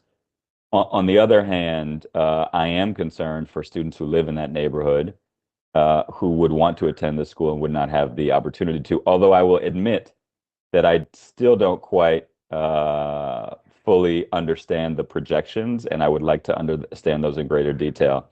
And so I'd like to entertain a motion. Before I do that, I want to hear from other board colleagues, but I just want to preview to my board colleagues that I'd like the opportunity, after folks have had the chance to offer questions and comments, to put forth a motion for us to entertain a delay of this specific vote for 1 month for us to gather some more information before making a decision that is not reversible.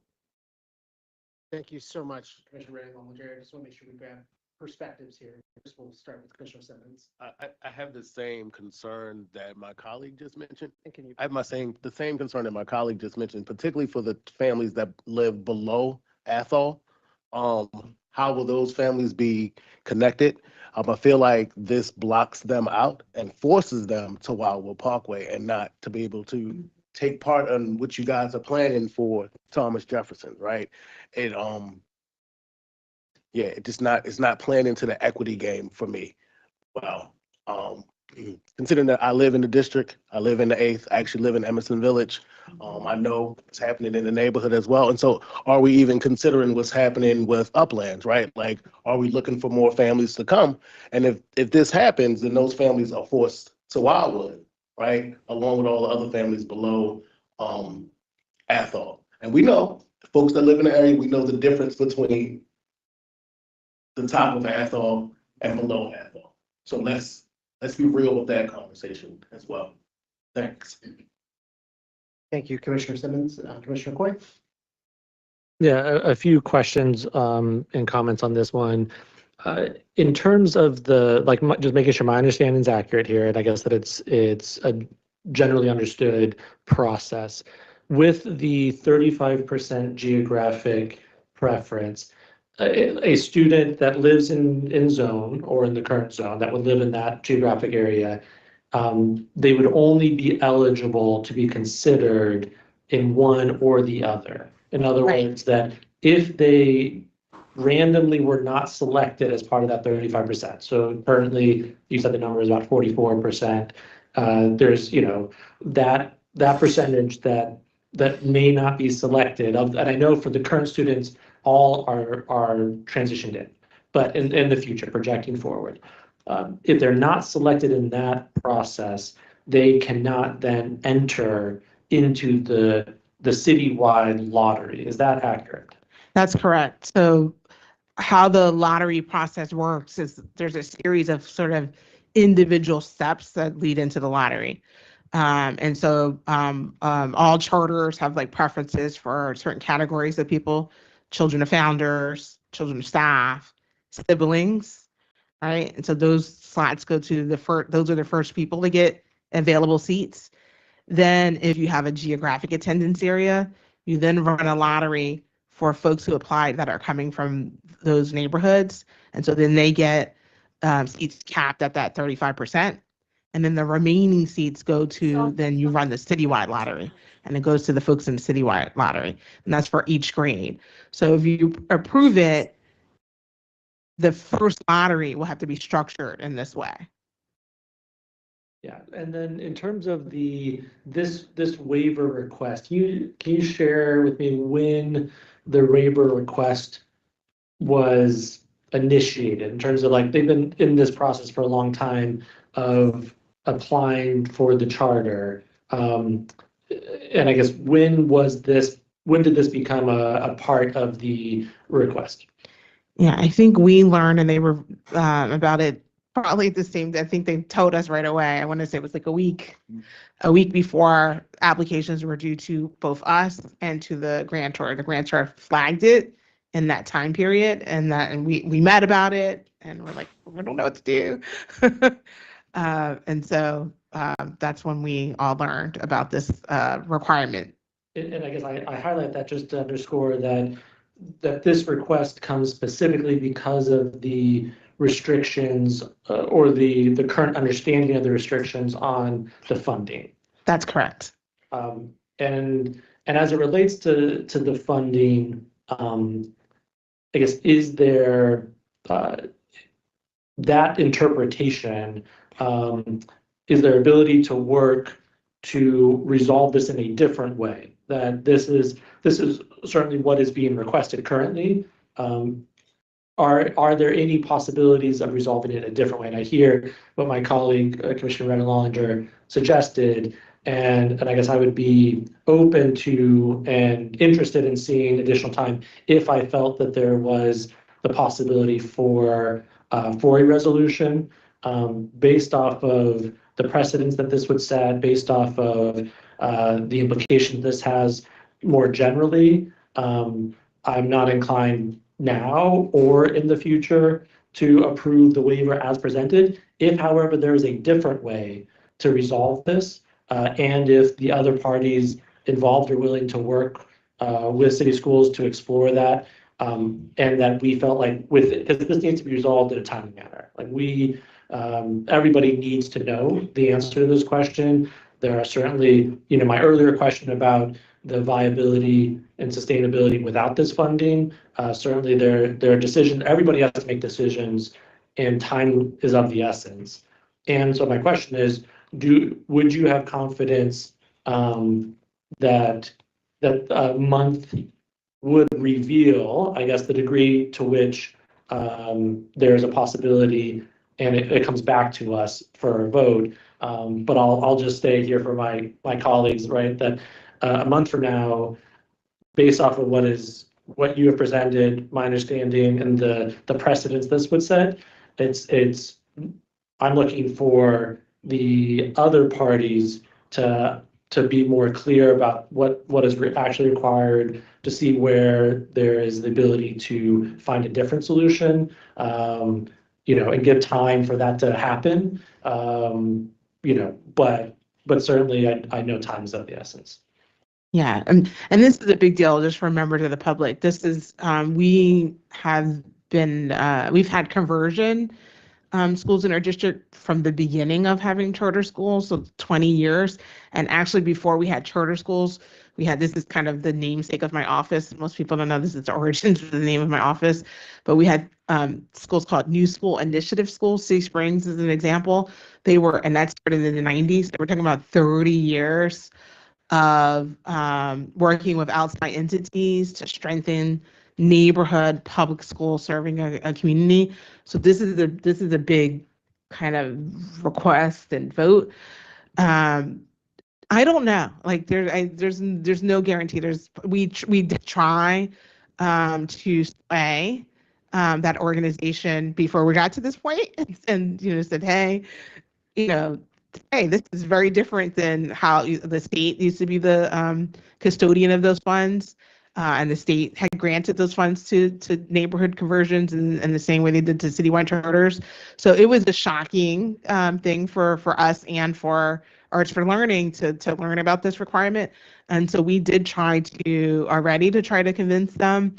I have talked to my colleagues in other places who expressed the willingness to help. So there's a possibility, but there's no guarantee, and there hasn't been movement with the outreach that we have done already. And so I just want to sort of name that. The other thing, just to be really clear for members of the public, if the board approves this, not only is it a big shift in terms of policy and what it means to have neighborhood charters in our district, the board can't delay this indefinitely, not just because we all need resolution, but because if you approve this, then we have to immediately in the fall do a process to actually designate new neighborhood schools for the students of Thomas Jefferson. And many of the way their zone is situated and where students live, many of the schools that surround them are between, I want to say 1.2 and 1.7 miles walking distance. I think 65% of the student population at Thomas Jefferson are elementary students. By policy, we consider a mile or less walking distance. And so this is a greater distance. So there's these other implications too that have to be considered. And we're at a point in time where our transportation budget is really short. So we don't really have the capacity to add more like yellow bus transportation, which is the kind of transportation you give to elementary students who need transportation to school. So these are some of the other sort of impacts of this particular request. And so I guess just to underscore what my hope would be is that some of these additional partners, such as the state, MSDE, could really help in advocating and sort of working to find a solution, a way to interpret and understand that doesn't require this waiver, and to provide time for that to be worked on would be my hope if my board colleagues we all concurred that a delay was beneficial in our vote on it. Thank you, Commissioner Goyer. Commissioner Mohammed? Thank you. You actually addressed my concern in your answer to Commissioner Coy, but I will say that this is a really tough issue. Last week, we had a listening tour in walking distance to Thomas Jefferson at Edmondson. And this concern came up. There were some community members there that brought this concern up. And it is one that is hard to really grapple, particularly for myself, because I'm empathetic in the need for these funds. I'm also empathetic that we have the ability to serve who we initially intended to serve. This makes this very tough. So in that, I think that there are ripple effects if we approve this that impact not just Thomas Jefferson. Oh, well, I have to change that now. I'll be used to saying dream, no worry. However, the ripple effects impact other schools and impact us as a district. My hope, my push is how do we address this in future years? Because we have the ability to come back to this. Because when we go through our school reviews, when it comes back up, and how long before it will come back up? 5 years. The initial contract is a 5-year contract. So we would have a 5-year contract before we review. And in that time, there are opportunities for growth within the district, within the communities that you initially hope to serve. And that time might resolve things that we can't necessarily resolve immediately. So I say that to say, I am in the mind of accepting while also being in mind partnership, saying that this is a concern, this is an issue that does not have to end tonight. It was accepted. This is something that we can continue to work to be able to find a resolution that allows you to continue to serve all of our community in a real true way. So. Yep. If I can, I just want to be really clear about the charter startup funds. That is time bound. So that is for startup. So that's not a thing that would be available 5 years from now. It's only available in this window. So I just want to be really clear on the record about that part of this. Yeah, I appreciate that. And in response, it's those funds would not be available. However, being able to reach out, as Commissioner Coy identified, with MSDE and other partners that fund within the charter space, that there are opportunities that may still arise to be able to fit the bill for the concerns that we have. But my call on my board members is that as our hearts are heavy, I want us to remain thoughtful around the ripple effects that this will have on us as a district, not just in this zone. Thank you. Thank you, Commissioner Mohammed. Anything additional? I'll share just 2 things I'm wrestling with this evening as we approach a motion, both of which have been underscored by board colleagues here. So one, when we're looking at projections, those numbers there are really important for the board to consider in terms of the ability of a charter school to grow based upon demographics. And so that's a concern that I'm sitting with this evening. Secondarily, for the purposes that are outlined here, the considerations, schools are bedrocks of our communities. And recognizing that the purpose of converging schools are to make sure that they serve these neighborhoods. And so We know that disengagement happens in a lot of our neighborhoods across Baltimore City and in other underserved communities across the United States.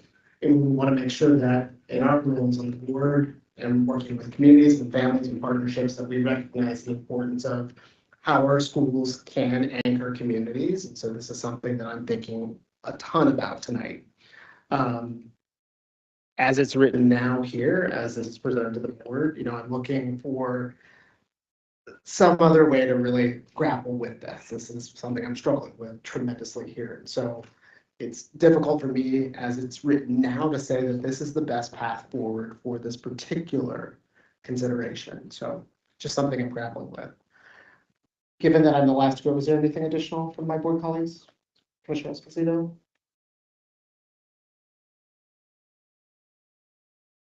I guess I'm gonna ask like the same question that's been asked, like, is there any flexibility with the grant? Are the conditions of the grant solely based on whether or not this waiver is accepted?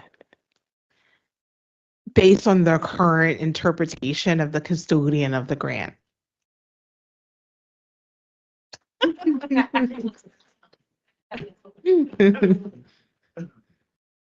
guess in that sense, like, would time allow for I guess at least allow for a conversation to try and explore that interpretation? It will allow us to try again, but they gave us a very strong no with our first attempt. So I just want to be very clear on the record, but we could try again. And we had some positive conversations with an outside colleague that might be able to help us. But I don't know. I just want to be really clear. There's a real possibility they won't move off of that position or interpretation. If I may, I think a month's time would at least give some board members the opportunity to do some due diligence. And so my position would be, and I really appreciate the comments of my board colleagues, it is the real message coming from this board is this is a very skeptical board about whether or not this board should, in fact, disagree with the recommendation put forth by the district and the CEO. But I, for one, am willing to do some due diligence to see if we can better understand the interpretation or if there is a creative solution to this issue before we unilaterally make a decision that takes $1.4 million off the table. But the bar is very high because I think what you're hearing from members of this board is that the intent of conversion charter schools is to serve the communities in which they are. And so, Chair, I'm looking to you. I would like to introduce a motion, but I don't want to interrupt anyone who may have other comments. Motion, so Commissioner Ames Messenger. Just one final point of clarification on extension. As the parent of small children who are doing the summer school dance of figuring out where you're going, functionally, that looks like we are now in mid-June, so that would put us in mid-July. So students who are returning to school at Dream will be returning to school at Dream. It would impact, by waiting and not making this decision until July, that would impact pre-K and K enrollment coming in? No. So remember, Dream Academy does not become a charter school until school year 26-27. School year 25-26 is Arch for Learning's opportunity to plan and further prepare for that transition. And so for students who will be enrolled for school year 25-26, who are already enrolled or already planning to be at that school, it is still a neighborhood school called Dream Academy for school year 25-26. Regardless of your vote is about 26-27. If you approve it, it does, just so very clarity, it does impact the application process that does place during the school 25-26 for school year 26-27. For charters, applications, they can start taking applications on day one. The lotteries are typically the second week in February. So I'm gonna entertain a motion. I believe Commissioner Redwall. Thank you, Chair. I move that based on the consideration of the recommendations or rationale of the CEO, the testimony given at the board work session, and the application and supplemental materials provided by applicants, requirements outlined in board policy IHBJ, including considerations of requirements for establishing the geographic attendance area and requirements outlined in board policy IBHJ for establishing charter and operator-led schools, specifically that a conversion charter school must provide guaranteed placement to students who live in the geographic zone established by the district and offer seats to out-of-zone students on a space available basis, that the board defer the CEO's recommendation for further study and vote on this matter in July. And I want to make sure we're clear, which meeting, just so that, because time is of the essence, so our first board meeting that's scheduled, I believe, is Tuesday, July 11th. Tuesday, July 11th. That's correct. Dr. Jeffings, I just want to make sure. Sorry, the first one in July is, I'm sorry. yeah, it'd be July like, but it's virtual for rep and procurement. Did you want it after? Yeah, so Commissioner Redwall, I just want to double verify, just because time is of the essence on this motion, do we want to time bound that to July 11th? 8th. Sorry, July 8th. 8th. Yes, amend my words to reflect July 8th.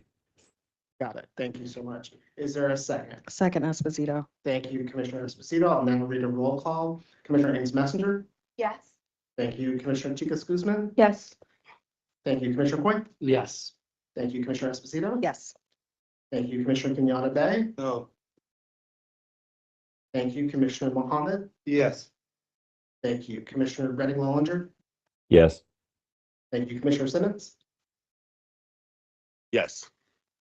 Thank you. And I'm also in favor of this delay until July 8th. That motion passes.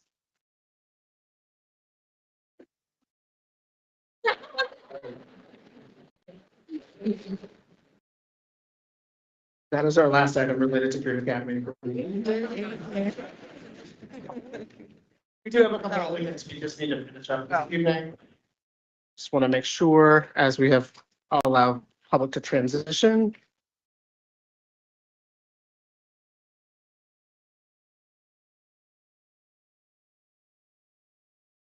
We will, let me see, at this point in the evening, we have concluded all the items here. I just want to remind the public of our notice of upcoming public meetings.